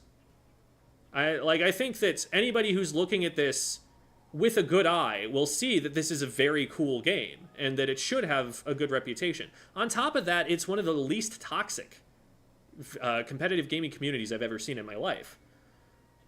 So, like, looking at the facts, it should have a good reputation, and whether it does or not, that's a matter of, misinformation being distributed, and I've done enough work in my own career to try and combat that sort of thing, but I also know that there's only so much control you have over it. You can only do so much to make a 13-year-old have a mature perspective on the things that they enjoy or really anything in their lives because they are not yet mature. There are some parts of their brain that are not developed. They're going to mess things up, and that's okay. Because we all mess stuff up too, and probably worse than they are doing now when we were 13. But, those weird and random forces that operate in that void of clarity, they're hard to predict. So sometimes it just, you don't get lucky. I'm sure there are analysts who could talk about it more. Like, this is more of a marketing question, honestly, than anything else. And Nintendo's marketing does absolutely play into it a lot because they don't really understand what the appeal is to a competitive player, as they've demonstrated in numerous ways.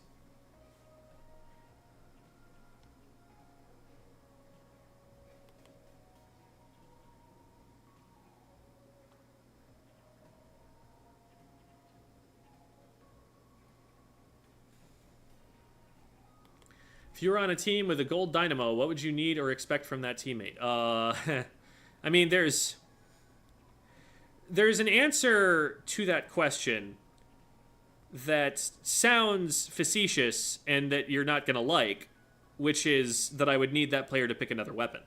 I do think that weapon is weak enough that it is going to hold a team back that's trying to run it. Sure, there are probably players who can one-trick the dynamo and are better at that weapon than on anything else. But a team that I'm on probably wouldn't bring that player on. At the level that we're trying to play, there's just too much that counters it, and it feels too slow to play around. It's something that we know that if we just had someone who could pick another weapon, that they would perform better on it. So that's the sad truth of it for competitive play. Now, to answer the question more in the spirit of it, where okay, what do you do on that team? You run that weapon in particular in places where you have ledges you can hit up over. You run that weapon to counter frontline weapons running in at you. It's really good at stopping people from running at you with a short range weapon because you can see them coming and then just they can't get away because it's too big of a swing. And you try to use the chumps to aim in directions where your team wants to push or to cut off. What's even better, I think, is to use it to cut off opponents' escape routes. put the chumps behind them while they're being rushed from the front, and now they have to decide, do I back up into the forest of chumps, or do I take this fight that I would rather have not taken?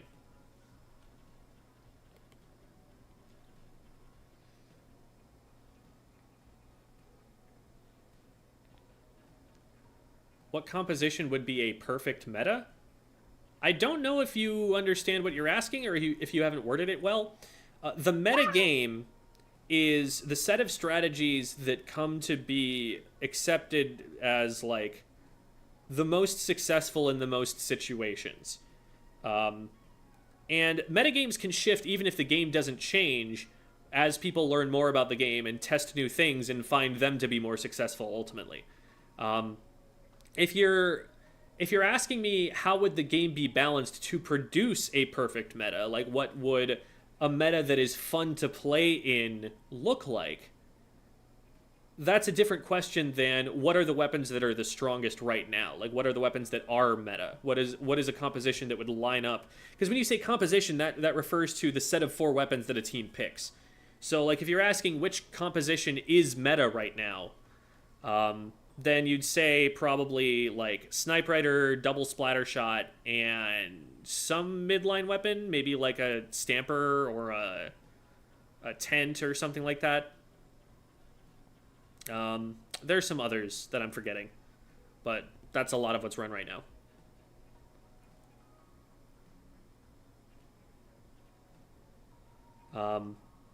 But if we're looking for, like, what game balance, what game states creates a meta that is fun to play, we're talking about a meta where there are a lot of different options, where there's a lot of creativity that you're able to display because no one thing is so over-centralizing. There's got to be a certain amount of balance, but there also has to be, like, just some options that let people play different play styles all within the same place. Like, if the meta has to be, like, everyone on your team plays blasters or everyone on your team plays shooters, or everyone on your team plays Brellas, let's say. Let's say those are the 3 options that you have.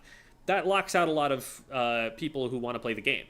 And you don't want that. You want as many different options as possible. And the game state is relatively healthy right now. There are only so many, even weapon classes, that don't have options that are playable at top level.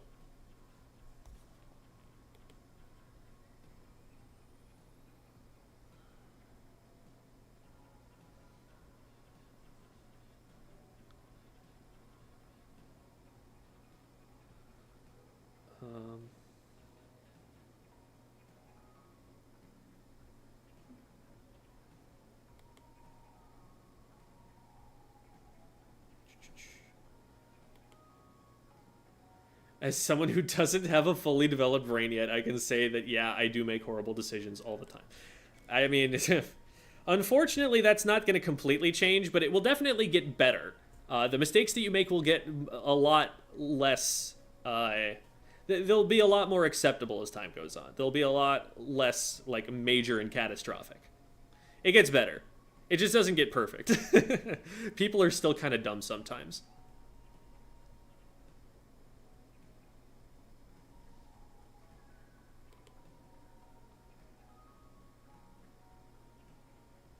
Apart from the Reef, what returning map would you like to see? I love most of the maps on Piranha Pit. I think Rainmaker needs another look, but the other 3 modes were absolutely up there with all of the modes of the Reef. Like, those were some peak Splatoon map design. I love that tower layout.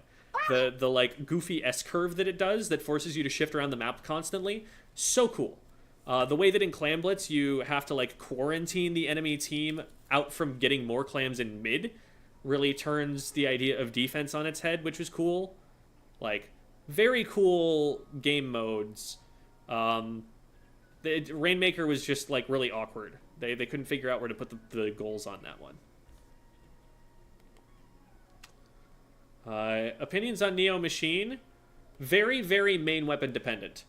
If you just get in a fight before you have your special, or, like, you're not trying to set up your teammates with point sensors and someone runs at you, you have very few tools to actually stop them. You have to play that very carefully, and that's the biggest problem with it. It's too easy to rush down.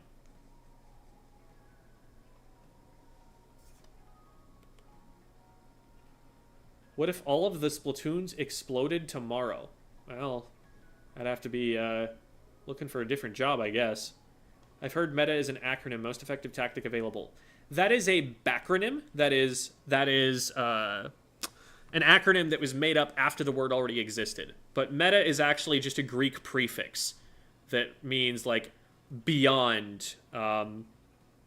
In common usage now, it means more like transcending, like above the idea of. Whereas I believe in Greek it just means like after, like very literally.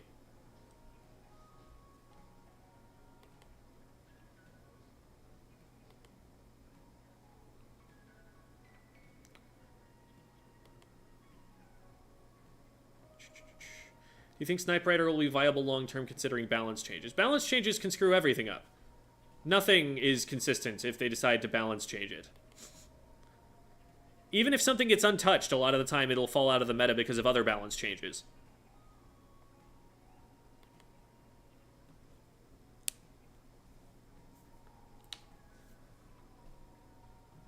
Wish Inkjet meta came back. I want more Inkjets. Inkjets are cool. I like them.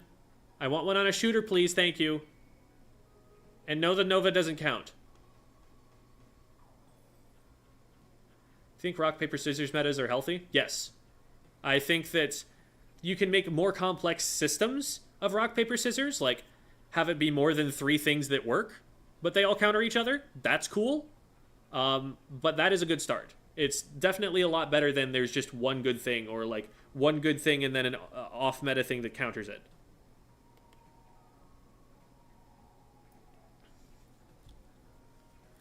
Do you think that V-Shot, considering all future changes, could always be a meta weapon? No, because there has been a time where it was not a meta weapon. It depends entirely on the meta.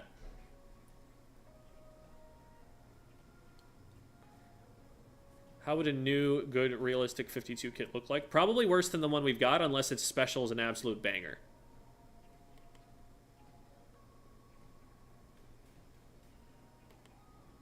It's the story behind all the dating advice comments. There's a video called Finding Your Team, where I talk about the process of building a team and building the relationships with those people. And there are a lot of things that actually compare one-to-one with dating, because dating is about building healthy relationships with other people.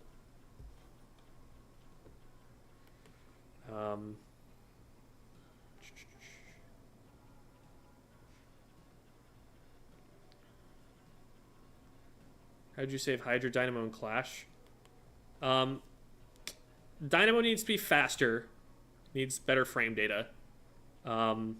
It could do with, you know, fixing the hitboxes. There are a lot of things that will, like, give it quality of life, but ultimately the fact that it is slow is its biggest problem.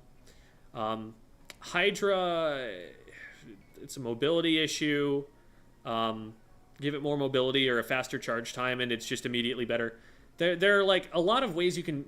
Here's the thing. Like, people ask me all the time, how do you make this thing better? And it's easy. You just make it so that you press the ZR button and everybody on the enemy team is immediately splatted no matter where they are. Like, that's an improvement for the weapon in terms of viability. There's so many different ways, so many creative ways that you could make something better. And the question is just, how much do you make it better by? And there's literally an infinite number of ways that you could do that. Just by tweaking all of the different variables at your disposal. And I don't care so much exactly which way they do it, as long as it leads to them being in relatively the same place. Why the Nova hate? How could it be buffed effectively that wouldn't mess with the identity of its weapon? I don't like the identity of its weapon. I don't want a weapon that I just can't splat someone with, that really only functionally paints the map because it's just too slow to splat someone.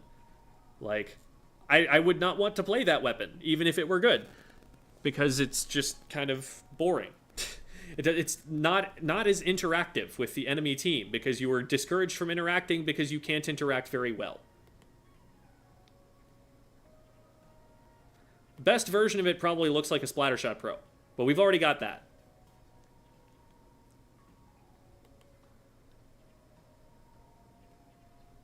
Any tips for keeping focus during practice of specific skills? When I go into a game thinking I'm going to focus on playing with and off my teammates, I forget quickly. Check in every single game and rate yourself. In that game, did I do this thing? Like from 1 to 5. And just give yourself a 1 to 5 rating on each game and average them at the end of them. And use that as a marker of progress.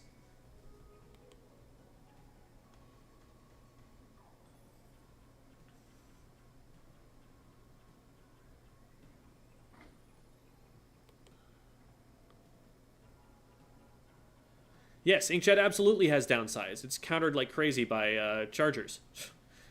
It's really hard to play Inkjet against a Charger player who's just looking at you.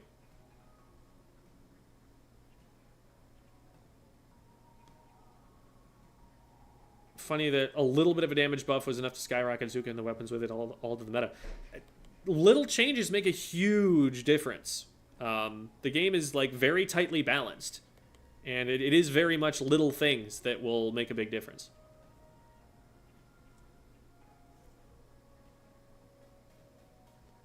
Hoping for a 52 with a bomb is worthless.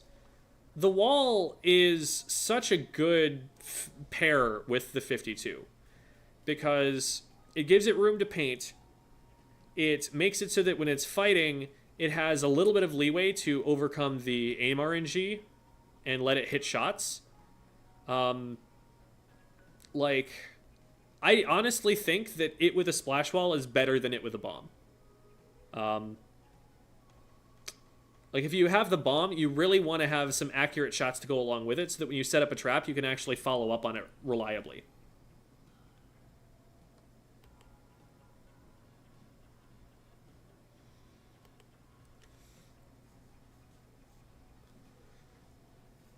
Only common factor in all your failed relationships is you. This is also dating advice. That was not the first one. That one, I think, came from one of the how to get out of ranked videos. The original was the video finding your team. There are a lot of... I think there are like 2 or 3 things that I compare directly to it in that video.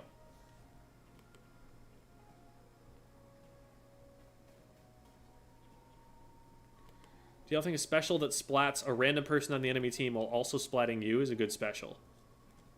No. Unless, like, your weapon is specifically less useful than theirs is, but, like... I guess...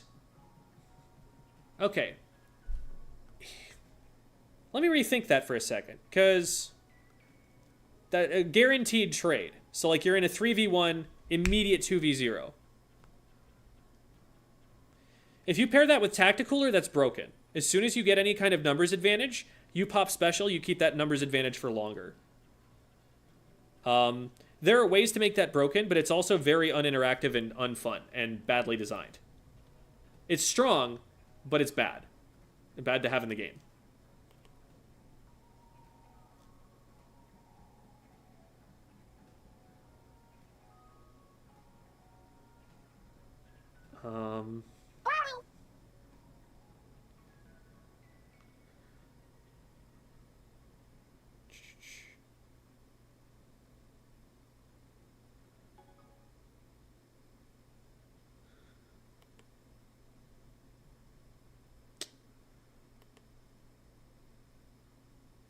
What is your dream weapon kit? No broken kit allowed. Splatter shot with splat bomb and inkjet.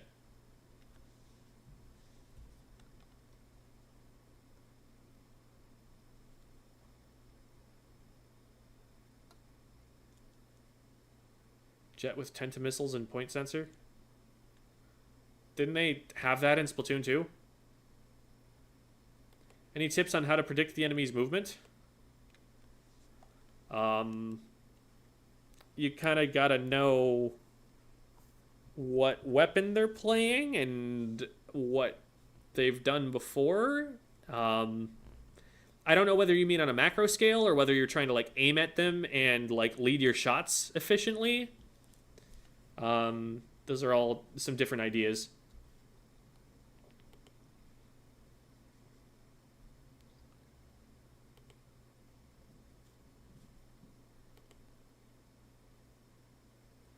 Would Bubble be a good special for the 52? Um, it kind of doesn't need it if it has wall, but if it doesn't have wall, I don't know. Like, the nice thing about wall is that it's impermanent and quickly deployed enough that you can like use multiple of them in a single engagement. Um, the 52 would like scare people away from where it's bubbling, but it needs a way to move forward as a weapon if it's going to have the wall. And if it's not going to have the wall, then it needs a way to be able to hold ground better than it currently can.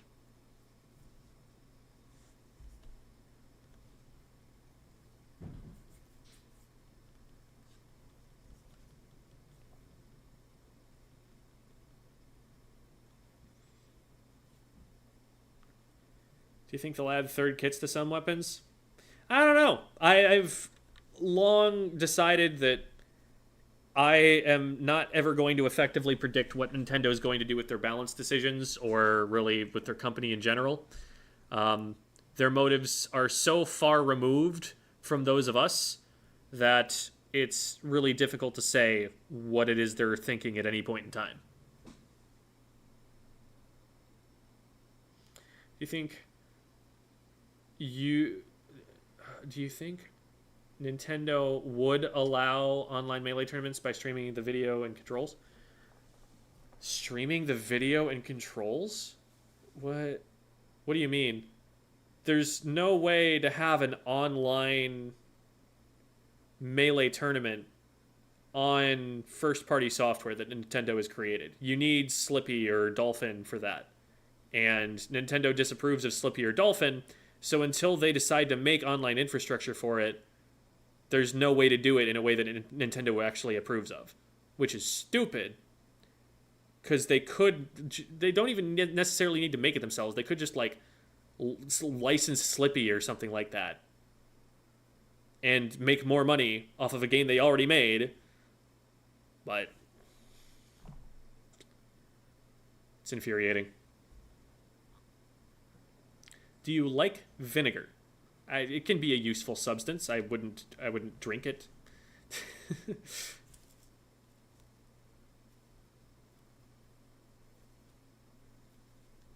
What changes would be needed to balance Suzuka?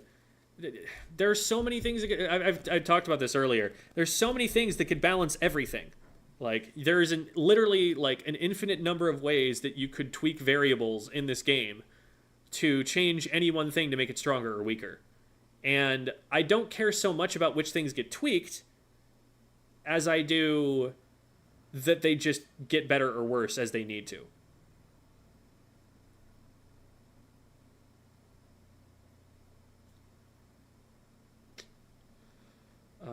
Yes, the map modes have in fact been updated. Let's see what they are. Can't remember the names, but Clan Reflex or Clan Stamper? It'll be the Idol's weapons. Oh, okay.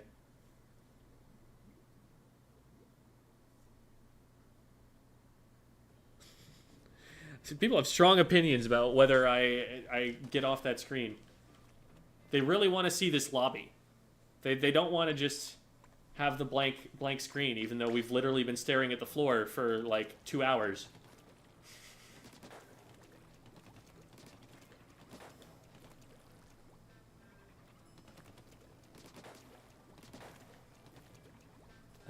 All right, bye, clown. That's an interesting collection of activities that you've decided to announce you're going to do. Broke my PR in the 5K? Nice. Congrats on the huge PR. That's a big deal.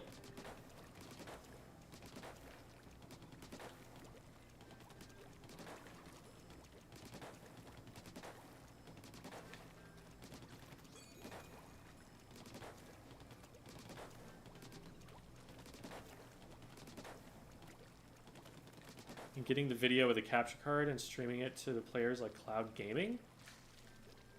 They'd have to do that real fast. Like, I'm not convinced that they would set up an online infrastructure that would be good enough for that. In fighting games, more than like most other games, latency is a really big deal.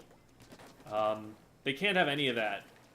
I don't know how well cloud gaming works at the moment for that. But the solution that Slippy came up with is probably better than whatever Nintendo will try to do themselves. Like, rollback netcode is so insanely good. You can just, I can, as someone in America, I can play with someone in Australia and it will feel like they're just in the room with me for how the lag is. Like, it's absolutely incredible. And I don't trust Nintendo to do that, even if they were to try themselves, and they've shown no intent to try themselves. If they were to go and create a Slippy-like experience on their own, yeah, I'd be all for it. But they're not going to do that, and they've shown no signs that they care about doing that, or, like, even understand what that is.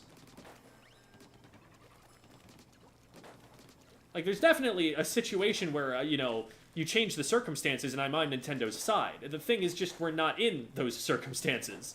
There's no world currently where that happens.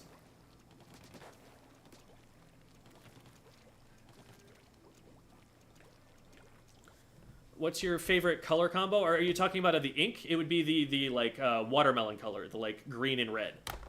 I like that. How's your spice tolerance? I'm very white. It's not good. It's not good.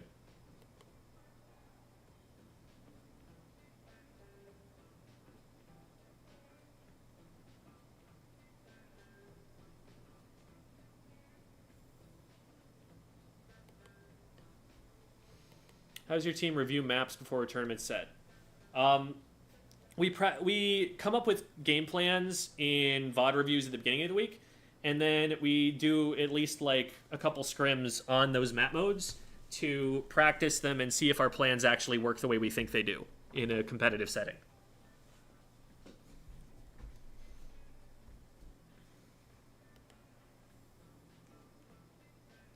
What are your thoughts on thoughts? Pretty hype. Nice that we have them.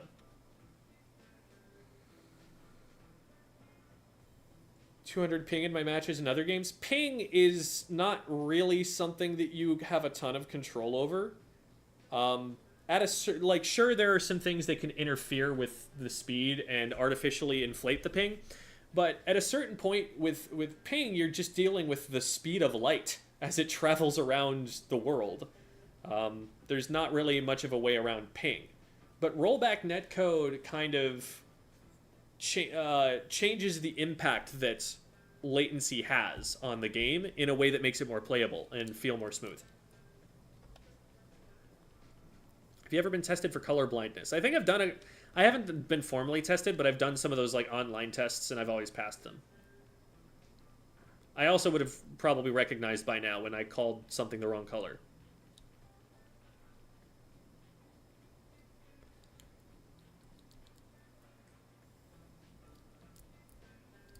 How do you come up with game plans? Is it just based on experience?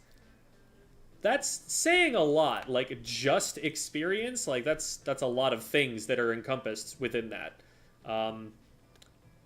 Game plans are kind of a combination of knowing what's being played right now and what's strong, what your team is capable of playing, and where those weapons want to play, what positions they want to take, and how to get them from, you know, one strong position to another without stepping on each other's toes. It's a very collaborative process. You need to be talking to your teammates like, where do you want to play? Okay, you want this kind of position? I like that position too, but I can also play this other position, so I'll do that instead. That sort of thing happens a lot.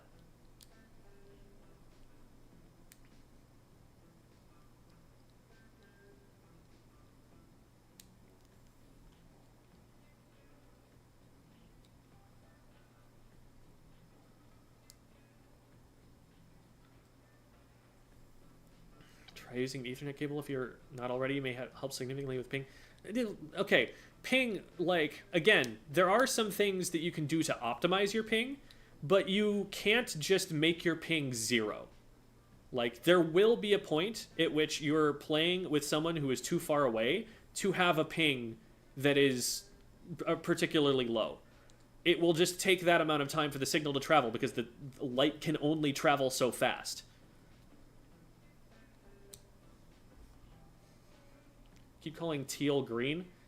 It's blue-green. The names we give colors are arbitrary.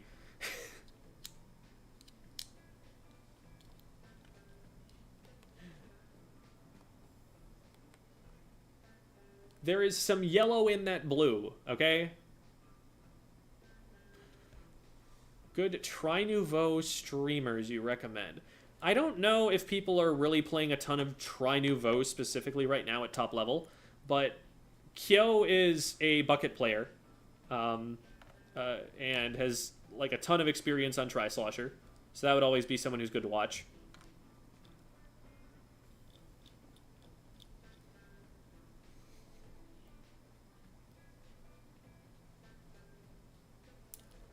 How do you figure out where your weapon wants to play? How do you figure out where your weapon wants to play? Your range is a huge determining factor. Probably the most important determining factor. Also, how aggressive the weapon wants to be. Some weapons get a lot of benefit out of playing around their special. The NZAP, for example, it can play aggressively, but it's not the best aggressive option in the game. And it gets so much benefit out of just painting for its special that it often is going to do the best by playing for its life more often and painting the map more. So that's kind of the other things to consider are like the hitbox shape. So for example, a slosher can hit up over ledges, and so it doesn't care about being underneath them all the way, because that's not cutting its angle and preventing it from being able to hit the opponent in a meaningful way. Same kind of deal with blasters. Like, they can hit up over the top of stuff, so they can play closer to ledges than most other weapons usually want to. So you've got to factor those kinds of things in as well. Chargers need open sight lines because they're line of sight weapons. They don't have that AoE, and they have really long range. So they prefer high ground, and also high ground over the top of stuff that's not going to block their shots.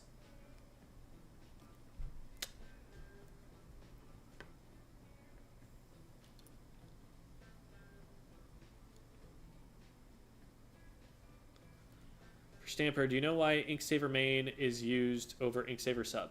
Absolutely no idea, and not something that I find to matter that much personally. Obviously, there are slight optimizations to it. It's, better to have an optimal build, but also I think it is like one of the last things that's ever going to impact whether you win or lose a match.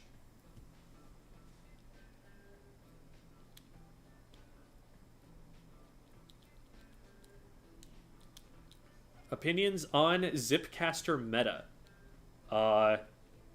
That's not a thing that's really existed. I guess, like, the Stamper has been meta in the past, and it has Zipcaster. I don't think there's ever been a Zipcaster meta in Splatoon 3, though.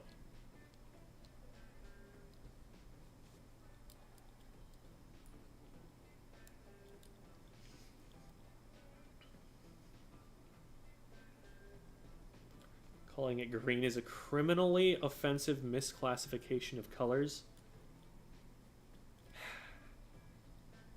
Oy vey. When the color is defined as bluish, as like a bluish green or a greenish blue, calling it green is not that bad. I'm sorry. I object. I object to this accusation. Would you want a Zipcaster meta? It's a cool special. It depends entirely on what else is built around it and what the strong weapons are. How you set it up. Like, I'd have to play in it to really tell you. There could be good Zipcaster metas, there could be bad Zipcaster metas. It by itself being healthy is probably good for the game. Although it is very frustrating for backline weapons. Thank you so much for the donation, Longa Heineke. I've enjoyed watching your content over the past year. Wouldn't have gotten into Splatoon otherwise. I'm going to study for final exams now. You've made my final year of school so much fun. Oh, thank you. That's so kind of you.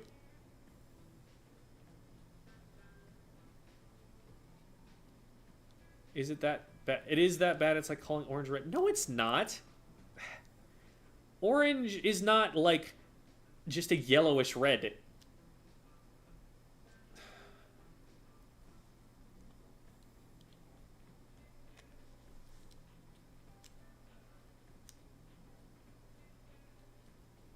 Like, yellow and red are not nearly as close to each other as blue and green are.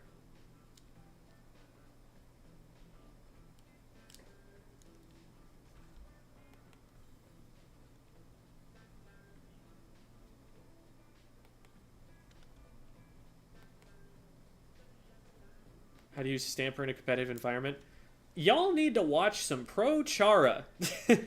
Y'all need to go and find Mr. Pro Chara on the YouTubes and watch how he plays the Splatana Stamper. Also, Norishio from Japan, who is a Splatana Stamper one-trick and has been playing it forever. There are a bunch of really good Splatana Stamper players. Leafy plays the Splatana Stamper. Go watch Leafy. There are so many top players who play this weapon, and you would learn a lot of these things that you're asking me questions about, who is not a Stamper main and is also not a top-level player, by going and watching those folks.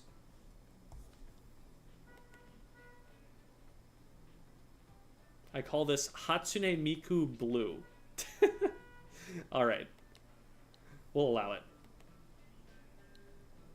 What are you using to multi-stream? It's a program called Restream. I have heard recommendations to use other things, but since I've already got this set up, I don't care too much.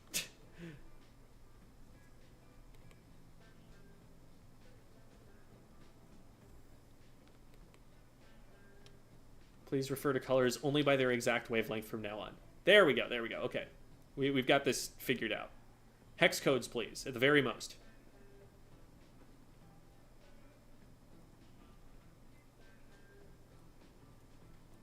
Why do some weapons run a single sub of Inca recovery up? I, again, don't worry myself too much with gear, but I will say that a philosophy of gear building that's a lot more common in Japan than it is in the West is to run a lot of a small amount of everything. So, like, you run, like, one sub of most of the gear abilities in the game. Because they're always curved, so you get diminishing returns. So, assuming that all of them were of equal value, then the optimal idea would be to run one of everything. As few repeats as possible, so you're not getting those diminishing returns. Now, obviously, they're not all equal in value, and so that's not always the idea, but that is something to consider, that, like, you're going to get the most out of the first sub of anything that you put on a piece of gear.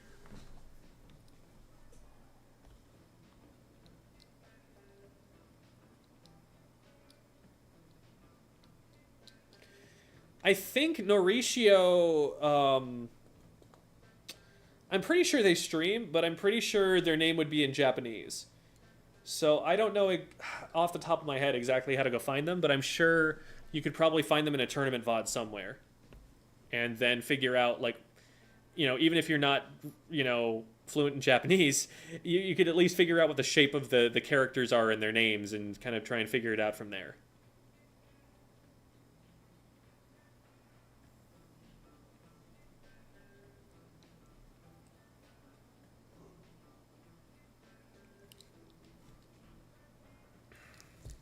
Alrighty. So I think it would be really funny if I just went and finished the stream with playing one singular match of Splatoon 3. Just one time I actually play the game after 2 hours and 15 minutes of just sitting in the lobby and talking about it. I think that would be really goofy. Really quirky. I'm sure they've competed in Zone Cup, or Area Cup. I forget what the stream would be called, like, in the link itself. But, like, Zone Cup, Area Cup, they're just translations of the same word. Oh, there's his Twitch. Thank you, J-Splat.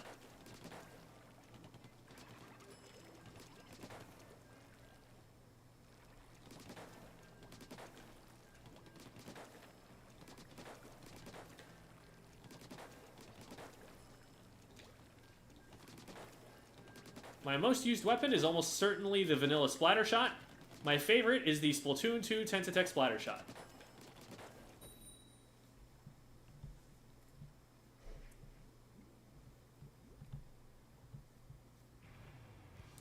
Favorite sub, Splat Bomb.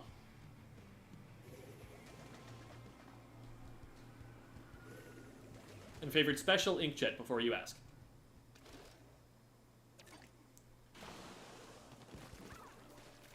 The lowercase sigma is the symbol for my team, Future Sight.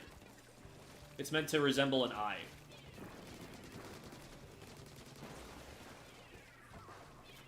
Because, you know, sight. Oh boy. Let's just get out of that.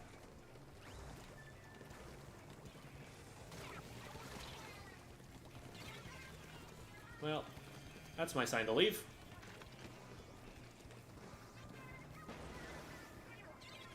Please approach me. Thank you. This should not be allowed to just run forward here. Okay, I guess we died over there. Okay, that took a lot longer to stop than it really should have.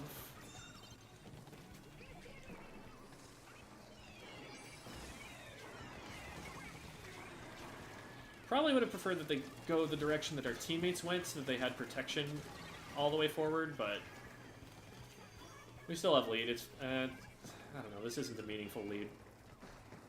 We need to at least get that checkpoint to feel comfortable. Teammates, they're right there. You got this. You got this. There we go. Okay, good. They traded back. I was anticipating that the blaster wouldn't try to run that far forward because they would be just dropping into my teammates. And so I depended on my teammates being able to get that trade for it to be worth it for me to have taken the fight.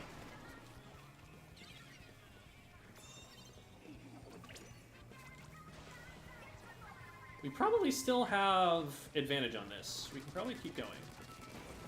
And in fact, I'm going to keep going because I'm going to score more points for sure. And we got a trade out of it too. So hopefully we can keep this momentum going. We need to get someone up in front of the Rainmaker before we grab it. We don't want to just be picking it up and running like that. We want someone in front of us when we have the whole team there ready to go. Ow.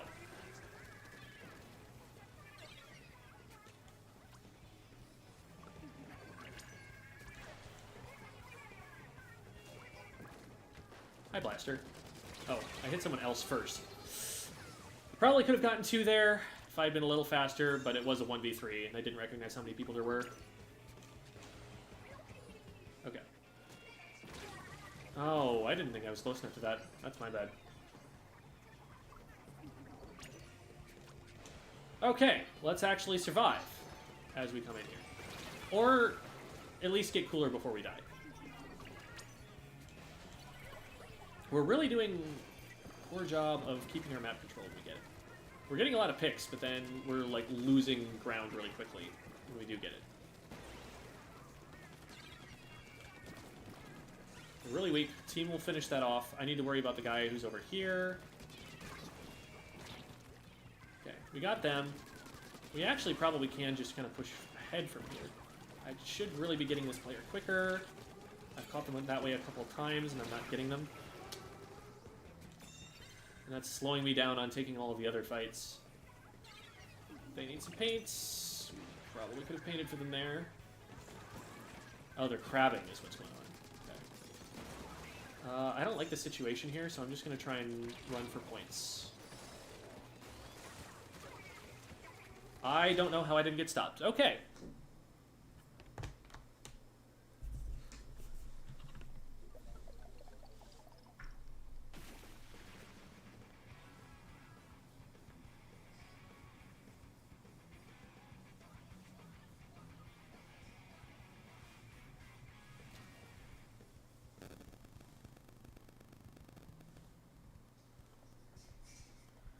Alrighty. 9-9 with 1 special.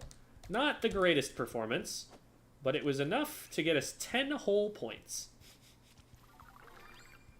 Phenomenal. Alrighty.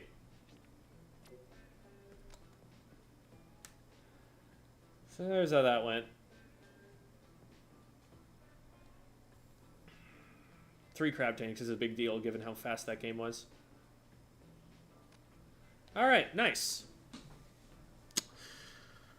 That's going to be our 1 game, and then we're going to go and raid. Let's raid. Let's raid Mochi. Mochi is also a competitive player. Tends to play Squiffer, although I don't know what they're up to these days. Looks like they're playing E-Leader from the thumbnail, but that thumbnail could be old. Thanks for watching, everybody. Here are the links to the things that I do. I've got, Twitter, Discord, Metafy, Patreon, all of the different video platforms. So lots of different ways to support what I do or to find more of me. So check those out. But for the time being, we are checking out Mochi instead. So thanks, everybody, and you all have a good one.